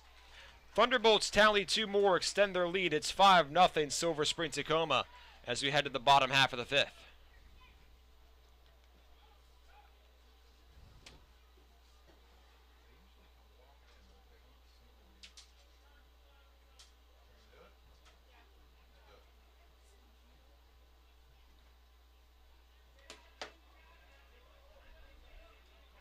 See the guys coming out to do Cotton Eye Joe. They seem happy about it despite the unfortunate score. They do already have a win under their belt for the day. Cropduster tradition. Let's make some noise, Cropdusters fans! All right. Let's hear it for your Cropdusters. Not a very invigorated Cotton Eye Joe from this team that finds itself behind 5-0. Doing what they can. Credit to them for still, trying to put on a show despite the scoreline.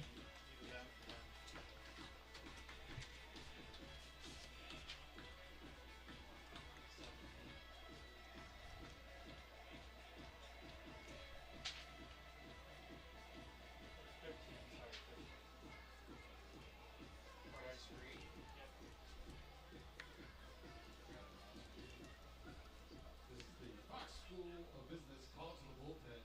Now pitching for the Thunderbolts, from Florida International, wearing jersey number 13, Bryce Green.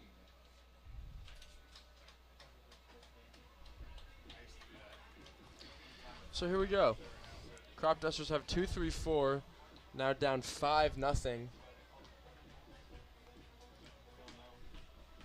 We'll see if they can finally, mount something with a new pitcher on the mound. It's Bryce Green, righty from FIU. That's Florida International. He got a 2-1 record to go alongside his 5.78 ERA. He's tossed 14 innings in 7 appearances. We'll just try to pick off where Fedorov left off. 4 shutout innings.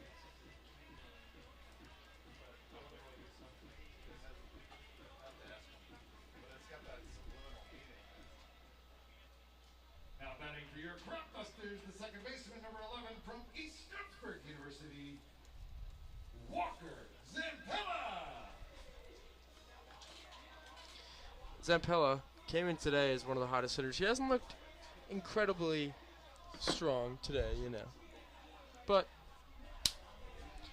trust the pedigree of the season to do well. Cropdusters trail 5-0 in the bottom of the 5th. Walker Zampella leads things off for Olney, righty batter facing the righty Green. First pitch, sidearm delivery, 90-mile-an-hour fastball, coats the lower part of the plate. It's 0-1. We'll see if it becomes the case, but I feel like it is often a thing that you get all these base runners in the first couple innings, you can't score, and you just say, oh, okay, we'll have chances later in the game. Turns out, though, you end up ruining those missed opportunities. Zampella rolls it over second base. Cutney moves it, throw to first in time. 1 gone. Batting next, the right fielder, number 16, from Westchester University, Austin. It's tough. 90 with sidearm action.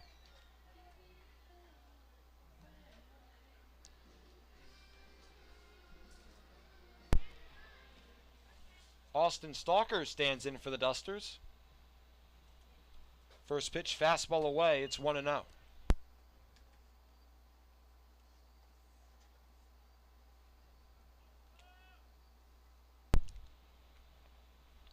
One to Stalker. Chopper right up the middle on the run. Cutney. It's into center field, base hit. Austin Stalker, his second knock of the contest. Runner on first for Olney with just 1 out. Brings in Carter Ritchie. All right, fans, let's make some noise for the third baseman, number 36. Stalker with his second hit of the day. Carter Ritchie.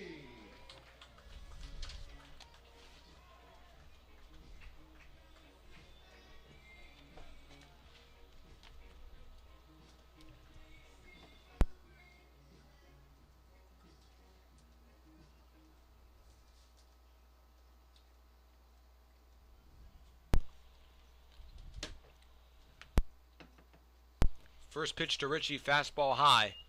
It's 1-0. Ritchie already with the single. His team trails 5-0 in the bottom of the 5th. Austin Stalker on first base, 1 gone. Green. Heads home. Ground ball, third base. Curry over to second for 1. Cutney to first, wide. Ritchie rounds first, now heads back. A chance to turn 2, but Nolan Cutney can't get it successfully. Fielder's choice for Carter Ritchie. There's 2 gone. Brings in Camden Hodges. Yeah, it was hit hard enough, 91 miles an hour. It looked like it was going to be a textbook 5-4-3, but thrown away. So still a little bit of hope in this 5th inning, but Just doesn't seem like it's happening right now for the Cropdusters. Nothing necessarily going Olney's way. Camden Hodges stands in, righty-righty matchup. First pitch, off speed, called strike. Man, one of the worst calls we've seen all night. Yeah, I mean, that thing is a good 6 inches upstairs. Rough call. 0-1 to Hodges, Richie on first. Pick off, he's back standing up. Still 0-1, 2 gone. Cropdusters, a goose egg in the score column. They trail 5-0.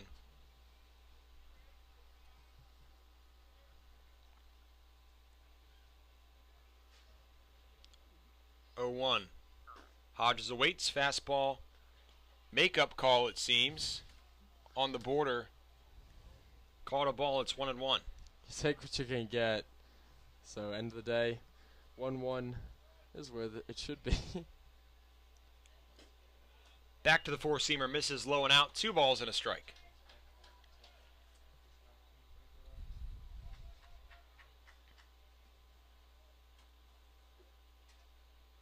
Hodges awaits, green set. Off goes Richie from first. Throw down to second. Not in time. Carter Richie, a successful steal.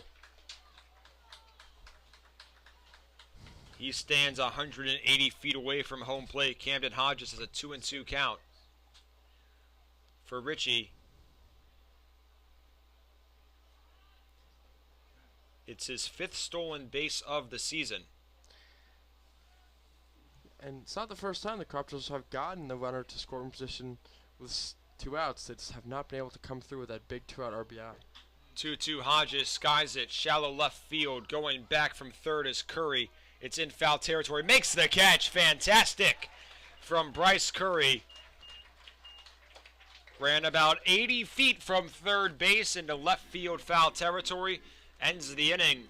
Cropdusters still a 0. They trail 5-0 as we head to the 6th. Hey fans, just a reminder, we have Lone Oak Farm Brewing Company here tonight serving seltzer beer and the all-new It's not an easy play, you know, just running behind, running straight back, trying to make the grab. That's what he did.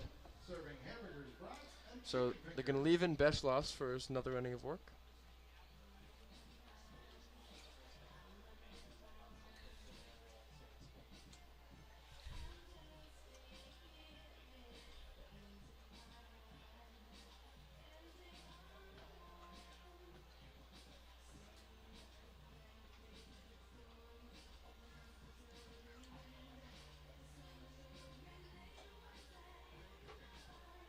So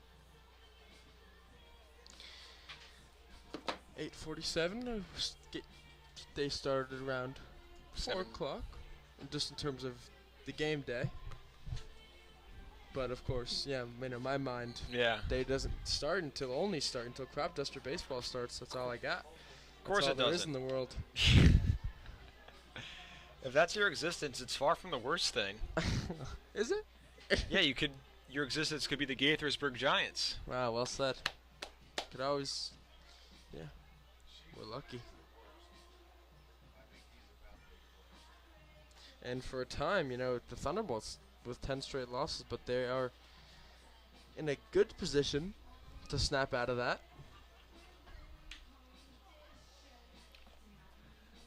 Gabe Beschloss trying to keep this deficit at 5 as we begin the top of the 6th. Lefty arm back out for his 2nd full inning of work. He's already tossed 1 2/3. Has allowed a pair of runs.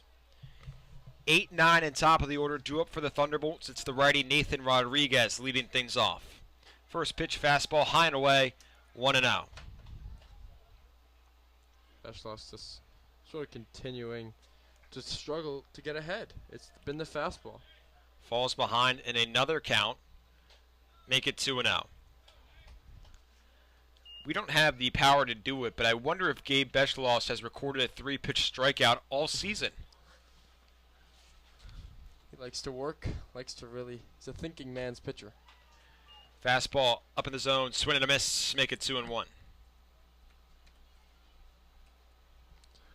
And it's not for the lack of good stuff. He really does have it, but sometimes the control will get away from him. Usually takes him 7 pitches to locate at least 3. This time he's located 2 and 4. Another heater right at the knees, called strike, make it 2 and 2.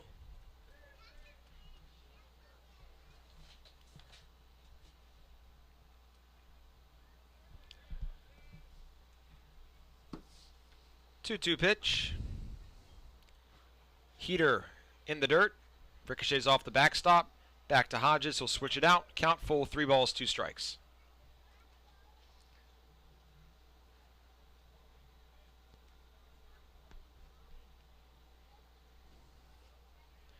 Full count, 3 and 2. Swing and a miss. There's a strikeout.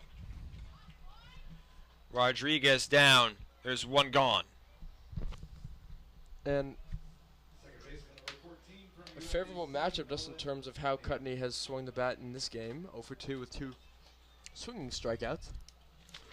Was the first man that Beschloss retired when he came in during the 4th inning. Got Cutney down on strikes, as you said, Ben. First pitch, swing and a miss. Ahead in the count, 0 and 1. And yeah, when Beschloss is firing that fastball in the zone, getting that off-speed working, he can be a really effective pitcher. He's got, like we said, he's got really good stuff. It's just make it 0 and 2. Another swinging on miss on the fastball. The problem is, Ben, when you get behind in counts like Beschloss does, you limit what you can actually throw to a batter. They begin to think fastball, sit on it, and drive. Indeed, but it is fun to watch when he's feeling good. Just like that. 3-pitch strikeout for Gabe Beschloss. He shuts us up. Back-to-back Ks for the lefty. There's 2 gone. Shortstop number 36 from Bravery College, David Vazo. Beschloss flipping the script, getting some easy outs from the strikeouts, trying to strike out the side here. Didn't like what we were saying about him falling behind in counts. A chance to retire the side. First pitch, Vazo squared, went around, did not lay it down. It's 0 and 1.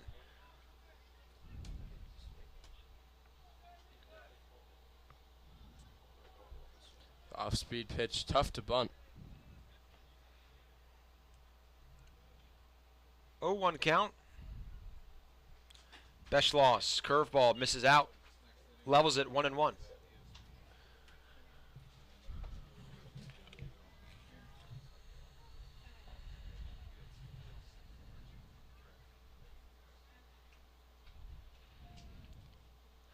Vazo wait, Beschloss, curveball, snaps in frame 1 and 2. Best inning for the night and for Gabe Beschloss so far. His team is behind 5-0 in the top of the 6th.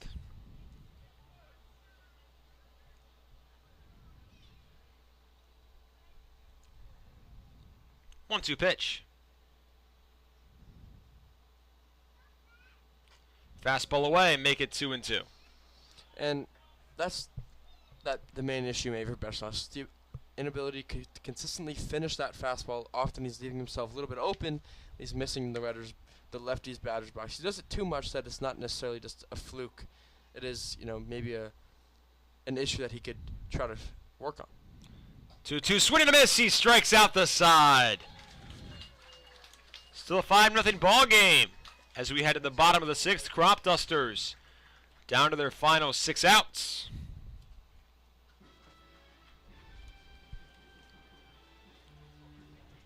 Hey fans, this just in. 2 former Cropduster players from the 2023 season have been drafted to Major League Baseball. Cam Nelson went to Colorado and Matt Ura to the Cardinals. Congratulations, and which Cropduster will be our next Major League Baseball player? If you had to pick one, who would it be? Nick King. I'm making the major leagues. In Major League Baseball 4 years from now. Somehow, some way. Every other broadcaster on the planet might need to die, Ben. If I get a major league job in 4 years, I'll come back and give you a fat old kiss on the cheek.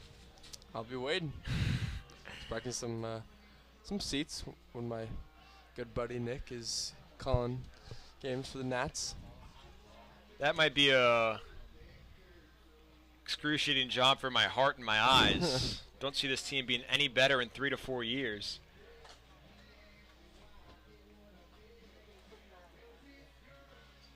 Go get. If we were talking player though, who would we say? I think Cade Walter, just in terms of his traits. I mean, he's so fast. He's such a good fielder. He's got power, and it's a shame that he just lost so many years due to injury. And if he was, going into his freshman year, or just if he was healthy for his freshman year, then it'd be different. But still, only going to be a sophomore, I believe. And I mean, he's got the power. He's got the tools. If he can, maybe put on some muscle, and I could see him having a good collegiate season if he gets the playing time. You could also say Charlie Buckles. He only played a couple of games, but he's been mocked. Roan Klein stands in. Bottom of the 6th. Cropdusters trail 5-0. First pitch fastball low. It's 1-0. Did not go Buckles' way, unfortunately, in this year's draft, but he clearly is an incredible talent, hitting a home run farther than 400 feet in the game of basically the best Maryland high school players. Brooks Robinson game played at Camden Yards. A couple Cropdusters participated. Nolan Ross, Gavin Metrick, and Matt Russell, all 3 arms, pitched during that game as Klein fouls a fastball straight back. It's 2-1. Green is back on the bump.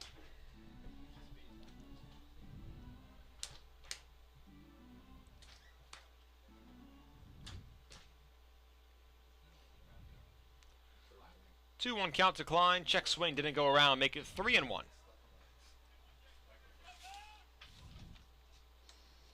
So you have to get a leadoff runner on, and that's often the key to a big inning. Klein trying to change that and get something going.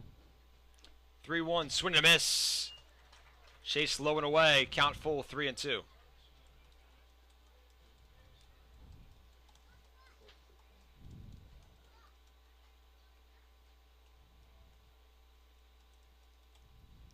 Three-two pitch, ground ball, first base side, count still full, 3-2.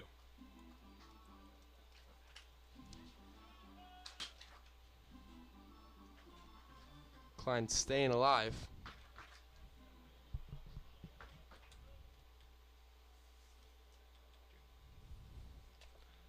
Payoff pitch, ball outside, count. Work to a balk. An important Batting next, the at designated bat. hitter, Only, down 5 obviously isn't ideal, but Tyler Cook. you got 9 outs to work with. Leadoff base runner is the way to start, and Tyler Cook coming off a great game in game 1, trying to, get a little rally going.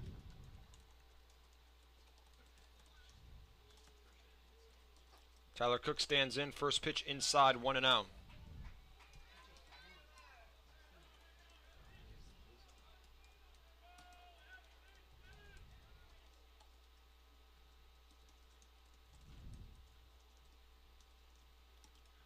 To Cook, make it 2-0. Fastball below the knees. Cook takes. 50-50 call goes Cook's way.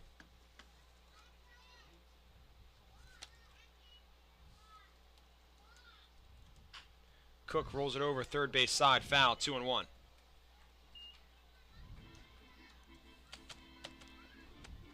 Two-0 swinging. Can't complain, especially with the location pitch right down the middle.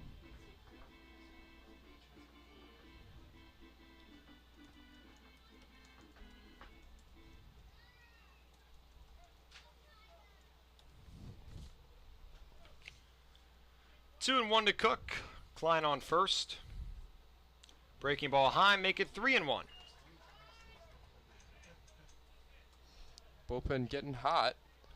Ball 4 here suddenly makes things a little bit more interesting. Gager and Ahern due up next. 3-1 to Tyler Cook. Oh, fastball hits him in the helmet.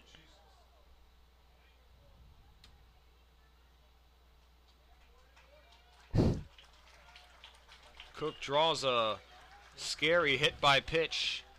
First two men on for the Cropdusters. Klein via the walk. Cook wearing one to the dome. But he is appearing to be, unfazed. Got him kind of in the ear protector. Maybe turned a bit into it, which got out of the way from the skull. But still, always scary to see someone getting domed in the head. Cager and Ahern next man up. Righty-lefty matchup, Ahern the lefty. Two men on, it's Klein on second, Cook on first. Green still on the mound. Nobody out, bottom of the sixth, Cropdusters trail 5-0. First pitch to Ahern. Fastball away, it's 1-0. So control, often, the spark plug. Green struggling to throw strikes in this inning, and now damage could be done. 1-0 pitch, high and away, 2-0.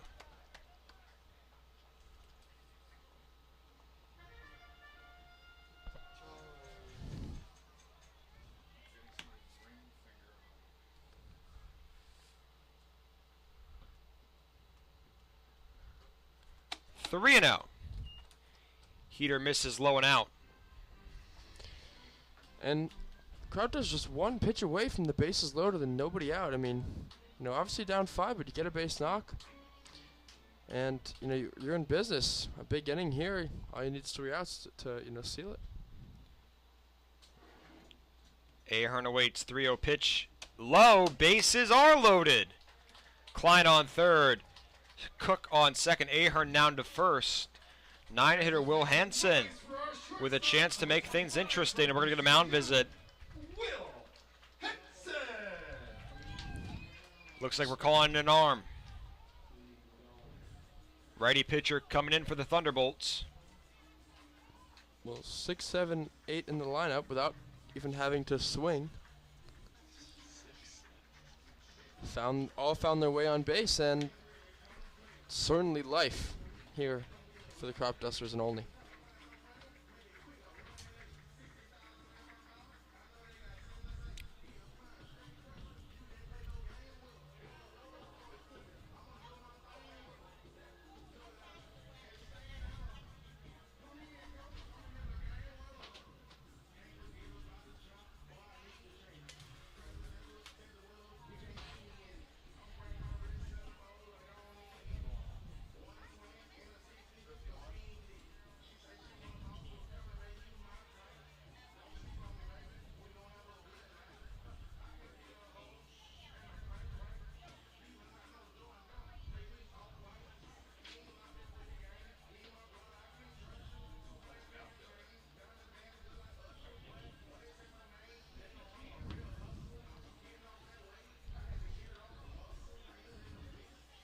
So you got Henson, who, despite batting last, you've seen him in the top of the order a lot, and he's done pretty well in big situations. So you got him, and then following that, you actually got Brian Scott, who's in there for Cade Walter.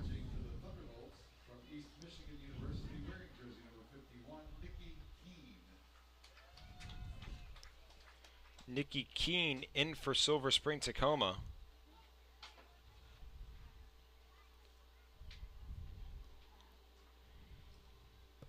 He's appeared in 8 games, has tossed 12 innings, has a 3 ERA, has struck out 16, walked just 4, and a 1-1 record to go alongside those numbers. So a classic reliever. You don't get too many of those in this league. Not at all.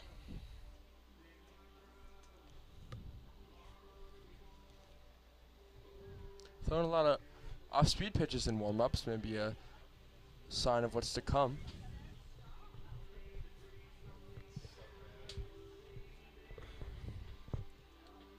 Nobody out in the bottom of the 6th. The bases are loaded for the Cropdusters. It's Klein on third, Cook on second, Ahern on first, Will Henson 9-hitter for Olney coming to the dish.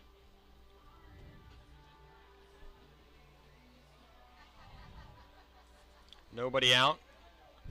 Dusters trail 5-0.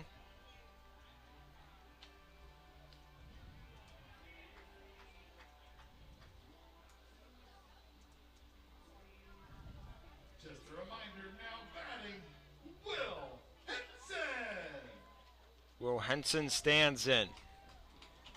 One swing makes it a one-run game. Bases loaded, nobody out. Righty-righty matchup between Henson and Keene. And it's like Jimmy Kirk's going to be pinch hitting for Brian Scott. But first, it's Henson.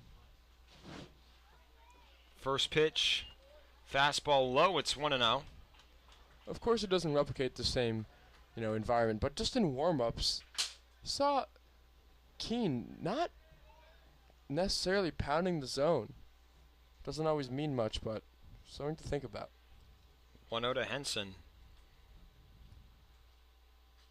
Fouled straight back, fastball up in the zone, just under it, levels at 1-1. Good swing from Henson. He was trying to meet the fastball, but a good spot as well.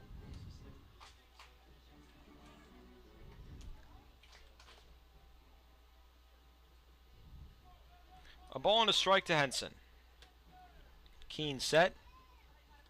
Kicks, fires, swing and a miss. Henson can't connect, he's down 1-2. Similar location. Again, fastball up in the zone. That time Henson just unable to catch up. Jimmy's on deck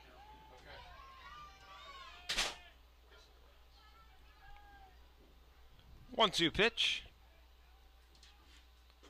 Fastball. Ooh, it was in there. Didn't go their way. Situation 2-2. where catcher was maybe looking for a pitch up in the zone, so he wasn't in the spot to make a low fastball look like a good pitch, but a break for Henson. Gets to see another pitch at least.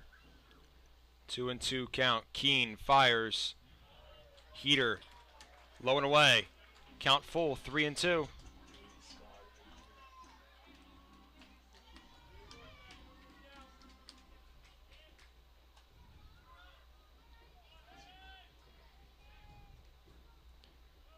Chance to be momentum swinging pitch in either direction.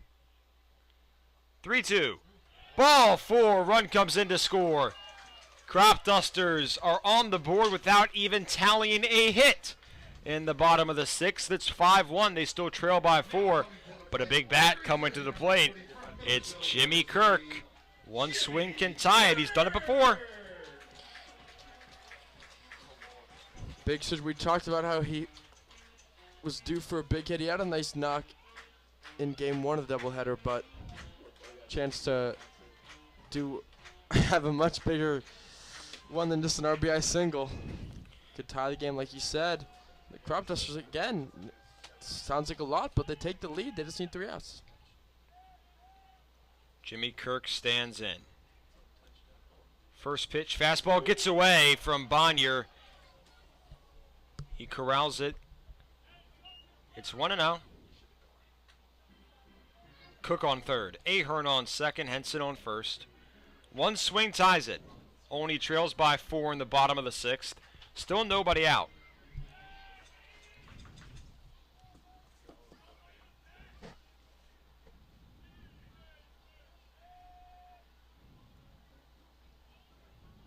One and 0 to Kirk. Keene fires. Upstairs fastball, 2-0. And he will be hunting fastball here.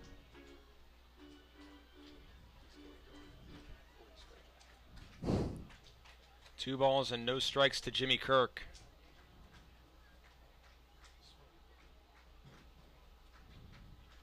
Three and 0. Four-seamer missing away. Keene at risk of walking in another run. Seems like he was given the take sign, something he doesn't often see, but 3-0 pitch. Fouls it straight back. It's 3-1.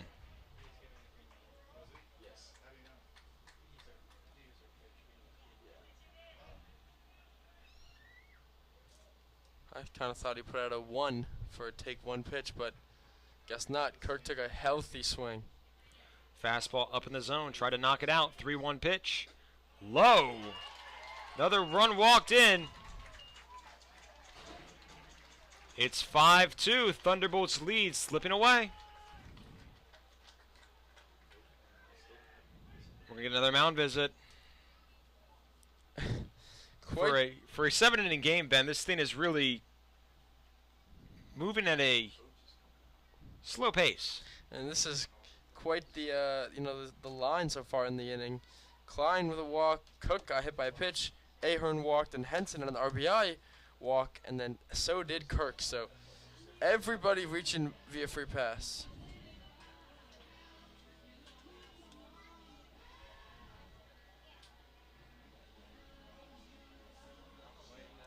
Walker Zampella stands in.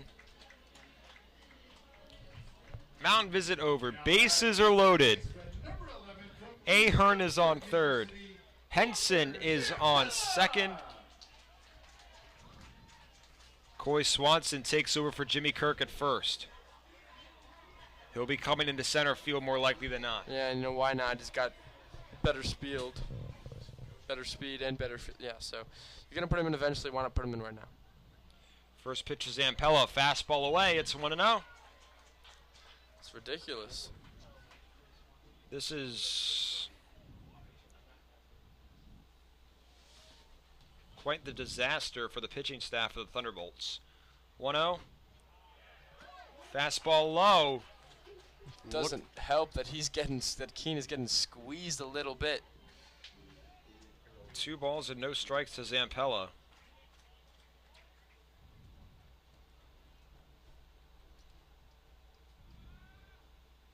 Swing and a miss.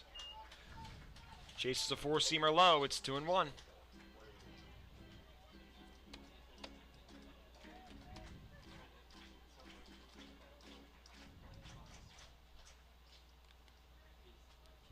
Zampella awaits. Keene fires. Line drive, left field foul into the Thunderbolts bullpen. Left field line. Count even, 2-2. Still nobody out. Bases are loaded. And at this point, although it's crazy to say just a couple minutes ago, with what this Thunderbolts team has gifted to the Cropdusters, you feel like you're the ones in the driver's seat. You got to tie this game. 2-2 pitch. Check swing. Went around. Ball gets away. Ahern caught in between home and third. He gets back to third. Zampella down on strikes. There's one gone. So finally, Keene got ahead in the count, so he was able to go to his breaking ball. Got Zampella swinging a miss. And impressive base running by Henson because he saw Ahern break, then hustled back when Ahern went back to the bag. So no harm done on the bases despite some, little bit of chaos. Austin Stalker stands in. Bases loaded, 1 away. First pitch drilled, right center field, back at the wall, it's gone! Cropdusters have the lead! A go-ahead grand slam in the bottom of the 6th. It's 6-5, Olney up, all 6 coming this inning.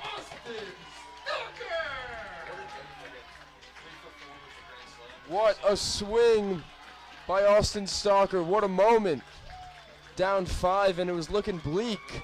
And then Stalker takes advantage of the mistake. And just like that, Olney in a great position to win this doubleheader. A grand slam. The swing of the season. Cropdusters just refuse to go away. Unreal. Great moment for a pretty full crowd here. First pitch to Carter Ritchie, up and out. It's 1-0.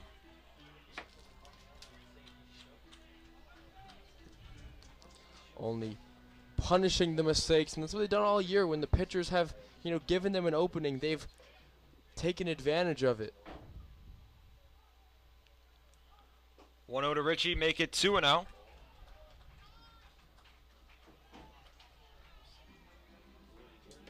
2 balls, no strikes.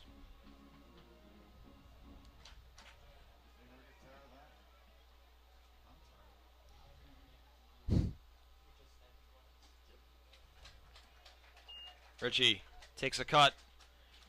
2-1 count.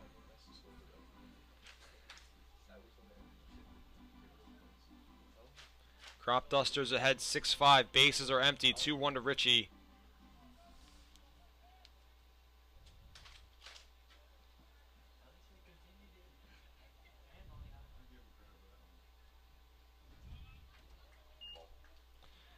Breaking ball away. Makes it 3-1. It'll be interesting to see who pitches the top of the 7th inning. You'd assume not Beschloss, but who knows? We haven't seen Sean Rhodesman in a while. 3-1 to Richie. Fouls it straight back. Makes it 3-2.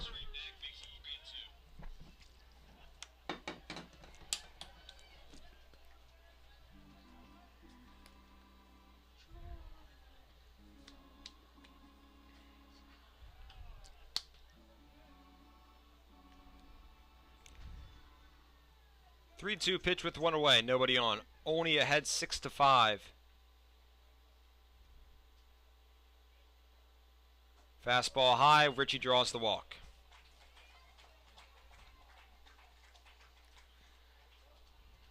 Batting next, the catcher, number 27 from Anne Arundel Community College, Camden Hodges. Camden Hodges, next man in for the Dusters. So that's the 6th free pass in this inning alone. And credit to Olney, they've taken full advantage of it, scoring 6 runs. Lone hit was that grand slam by Austin Stalker.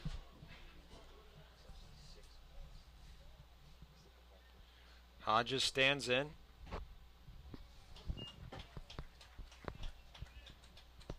First pitch called a strike, it's 0-1.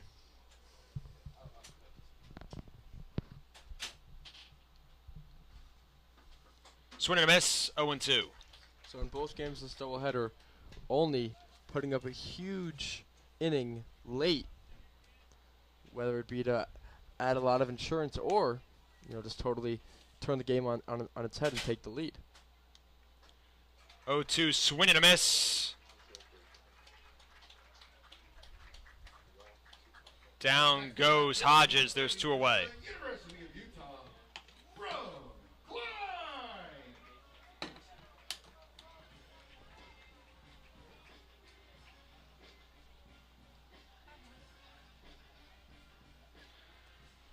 Richie still on first.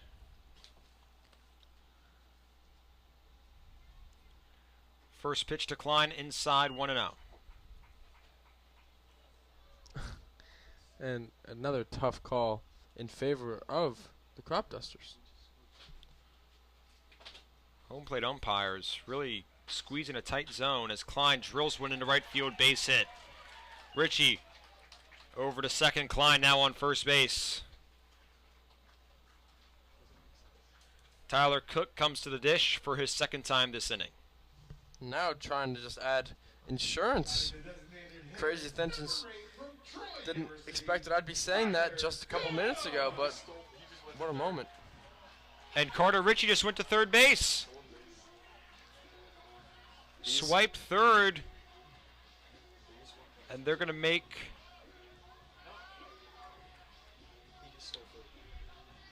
Yeah, well, good on him. He's into the game. Unclear if this Thunderbolts team may be a little bit shell-shocked. Can't blame them. Hard not to be.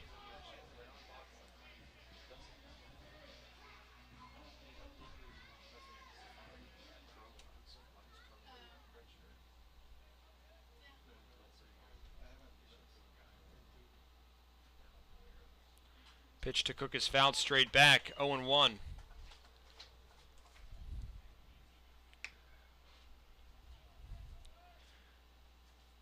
Klein is on first, Richie on third. Tyler Cook at the dish. Pick off at first, Klein safe. Close call. Indeed. But Ben, if you're the Thunderbolts head coach, what do you tell your team at this point? At risk of losing 11 straight, just gave up 6 to relinquish a 5-0 lead. Now you say, hey, we put up 3, then 2 in the following inning. We have the ability. And just, try to shake off that inning and just hit. Just give me 1 inning of offense of everything you got, and then whatever happens after that happens. But just seems like rock bottom. A team's lost 10 in a row. They were finally looking like they were in a great spot to win. Tyler Cook being gifted a 2-0 count. He had a foul ball. They're going to call it 2-1. This umpiring crew can't count. I believe it was a last at bat. No, not last at bat, but it was Cook earlier in the game where he gets gifted an extra ball. It should be 0-2. Unbelievable. 3-1 now. Everything is going Cropdusters' way. I mean, that's just embarrassing. How do you not? That's the most basic thing you can do as an umpire is count balls and strikes. There was a foul ball. And then a strike. It was a strike. 2-1 again. So I don't know what's. Cook skies it right side foul. Count full 3-2. Full count? Is it a full count? He just checked his thing. He should put it up now. Nobody knows what the count is at this point. And it's full. This is absurd. 3-2 pitch to Cook. Keene delivers outside, ball 4. Batting next, the first baseman, number 34. From And I Lehigh think University, the other umpires. Oh, they give a warning to the Cropdusters. I thought there was someone who was going to come in and save the day in regards to how many balls there were, but nope, more worried about the Cropdusters making some noise.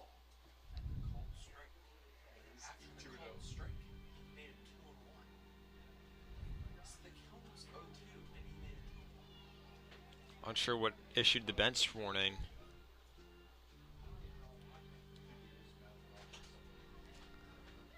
So consecutive hitters, Klein and Cook have both reached base twice this inning.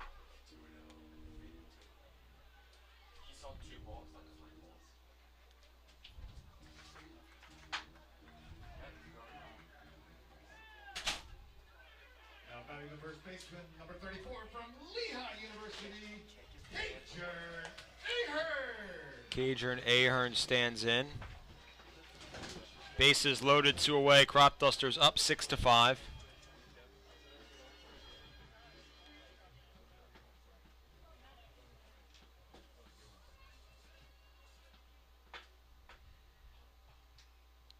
Keene set. Kicks, fires, fastball, low and away. It's 1-0. And nowhere to put him. We've already seen 2, walks that have brought in runs, and definitely don't want to do it anymore. But Ahern, he's going to be patient up there. 2-0. 7 free passes already given this inning by the Thunderbolts. Just an absurd number. It's 2-0 to Ahern.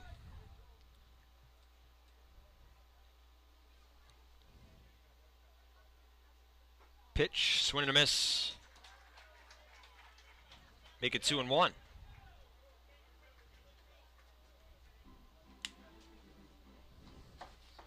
Bases loaded. It's Ritchie on third, Klein on second, Cook on first. Ahern awaits. 2-1 count. Check swing. Didn't go around. 3-1. Good take.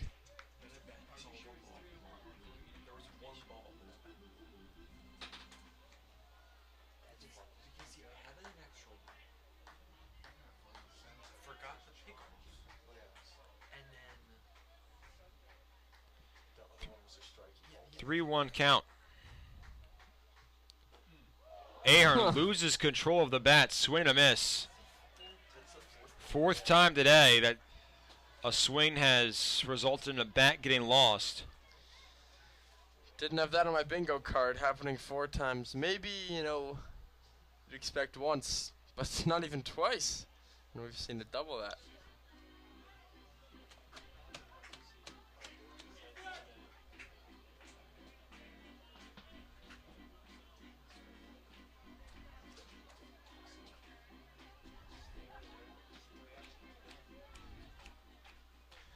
It's 3-2 to Ahern.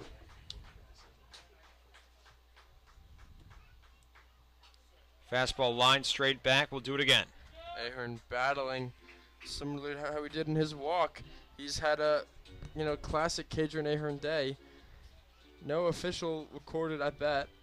0 for 0 with 2 walks and a hit by pitch, and that's, you know, how he's had his success this year. It's been, you know, just working pitchers and getting those walks. Chance to do it again, and he does. Off-speed pitch well high. Walk comes in. It's 7-5 Dusters. 7 walks, 1 hit by pitch this inning. We're going to get our 3rd pitching change of the inning.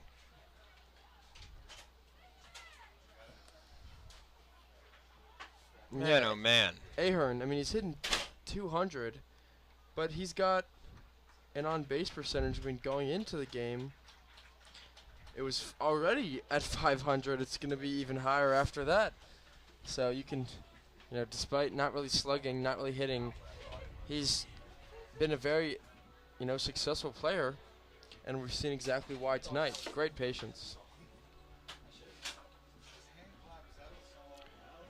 The Thunderbolts can't buy an out. Cropdusters have tallied 7 in the bottom of the 6th.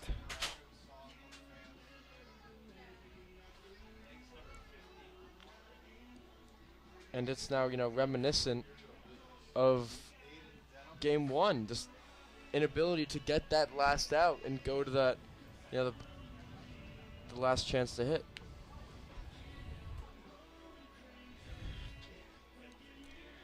And what's frustrating for the other 8 guys on this team, Ben, is that this has been entirely the pitchers. 8 walks, 1 hit by pitch. There hasn't been any errors. The fielders have been gifted a chance to make a play. Lone hit this inning prior to the Cropdusters taking the lead, or 2 hits this inning, 1 being the home run, the other a single from Roan Klein. Yeah, I mean, the fielders went to this inning feeling pretty good, up 5-0, saying, okay, we're just gonna, you know, go into this bottom of the 6th, get one more chance to hit after that. But next thing you know, they've been out here for what, you know, 30 minutes, if not longer. There's certainly been a lot of pitches this inning from the combined 3 pitchers.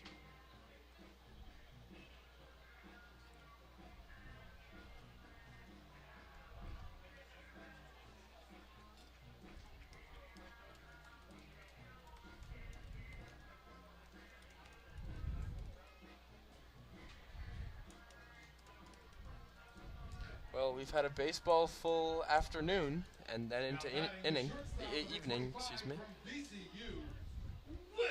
Will Henson comes in to face Connor Denham.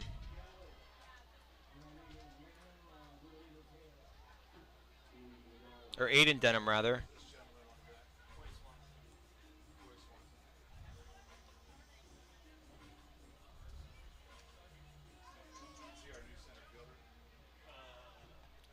Coy Swanson, center fielder, replacing Brian Scott on deck. Henson awaits first pitch, fouls it back, 0-1.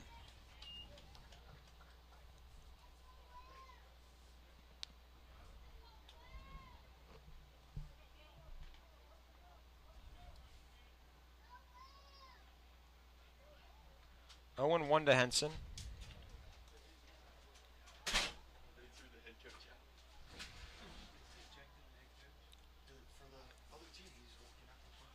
Head coach for the Thunderbolts was ejected.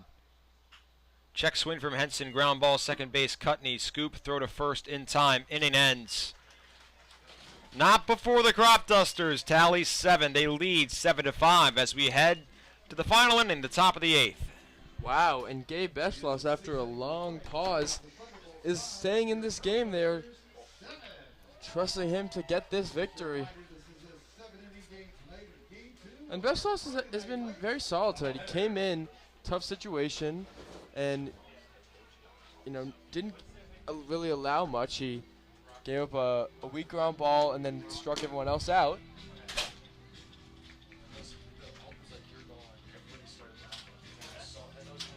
Had a rough inning after that, but put up a big 0, and certainly they're putting a lot of faith in him.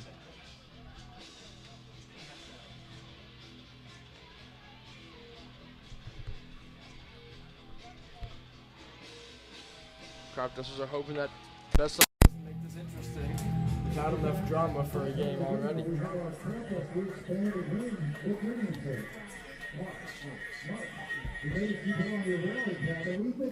All the difference tonight. Let's hear it for Mark. He's a Cropdusters fan of the game.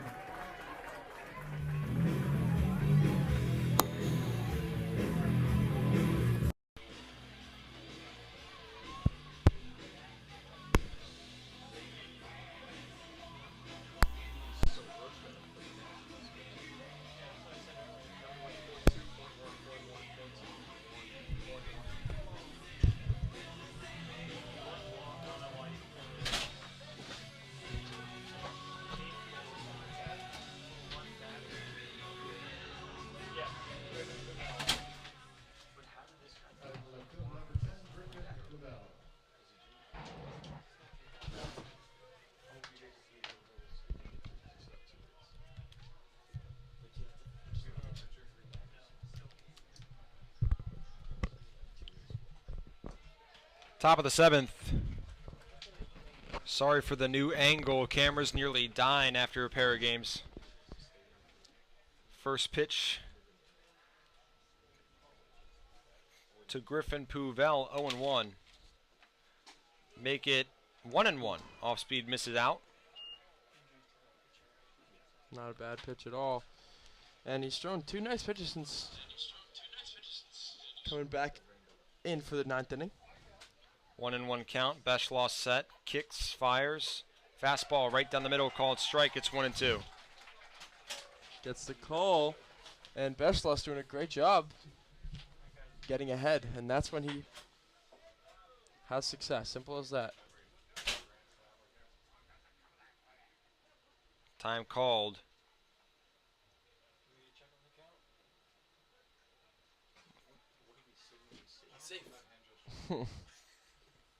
No idea what the home plate umpire just did. 1-2 count.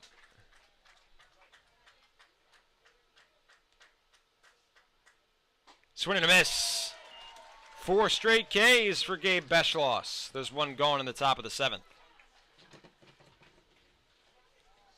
Beschloss grooving. Josh Erd stands in. Next man up for the Thunderbolts.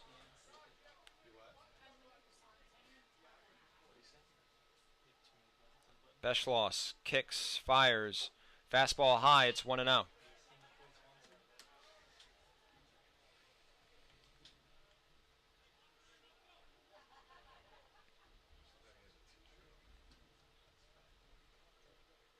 Swing and a miss. Fastball outer edge. Erd can't connect. It's 1-1. And this is what we always are hoping for when we see Beschloss come in. When he's dotting his fastball on the outside part of the plate, he is so tough to face. 1-1 heater away. Make it 2-1.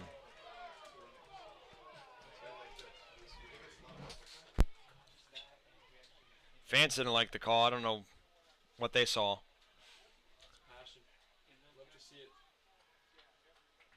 2-1 count. Fly ball, right field.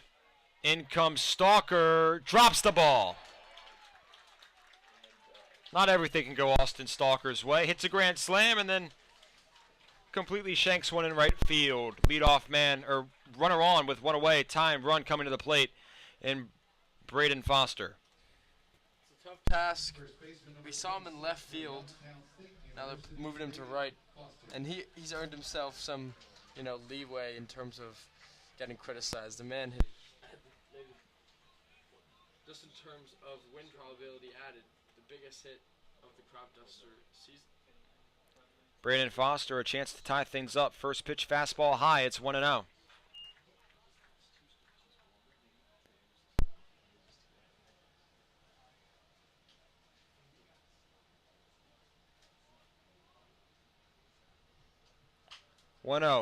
Ground ball. Richie.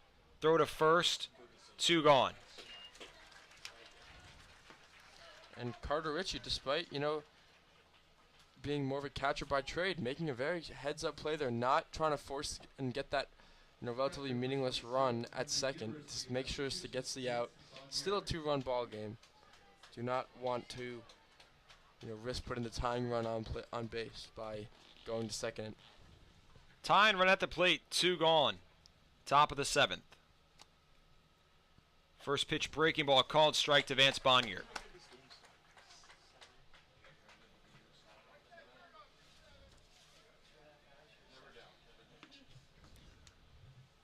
Oh, 1. Fastball, check swing. Didn't go. 1-1.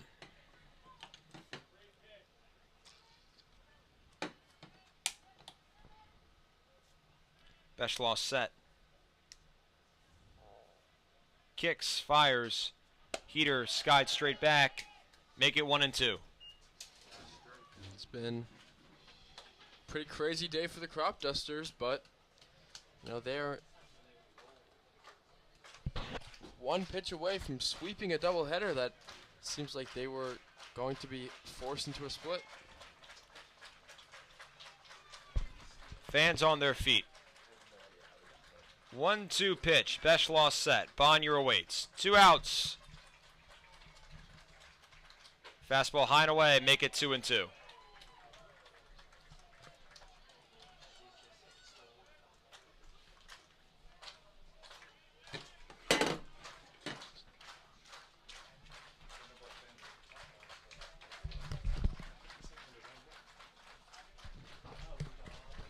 Two and 2 count. Swing and a miss. Beschloss fired up. Cropdusters come away with an improbable victory. They win 7-5. A 7-run bottom of the 6th is all it took.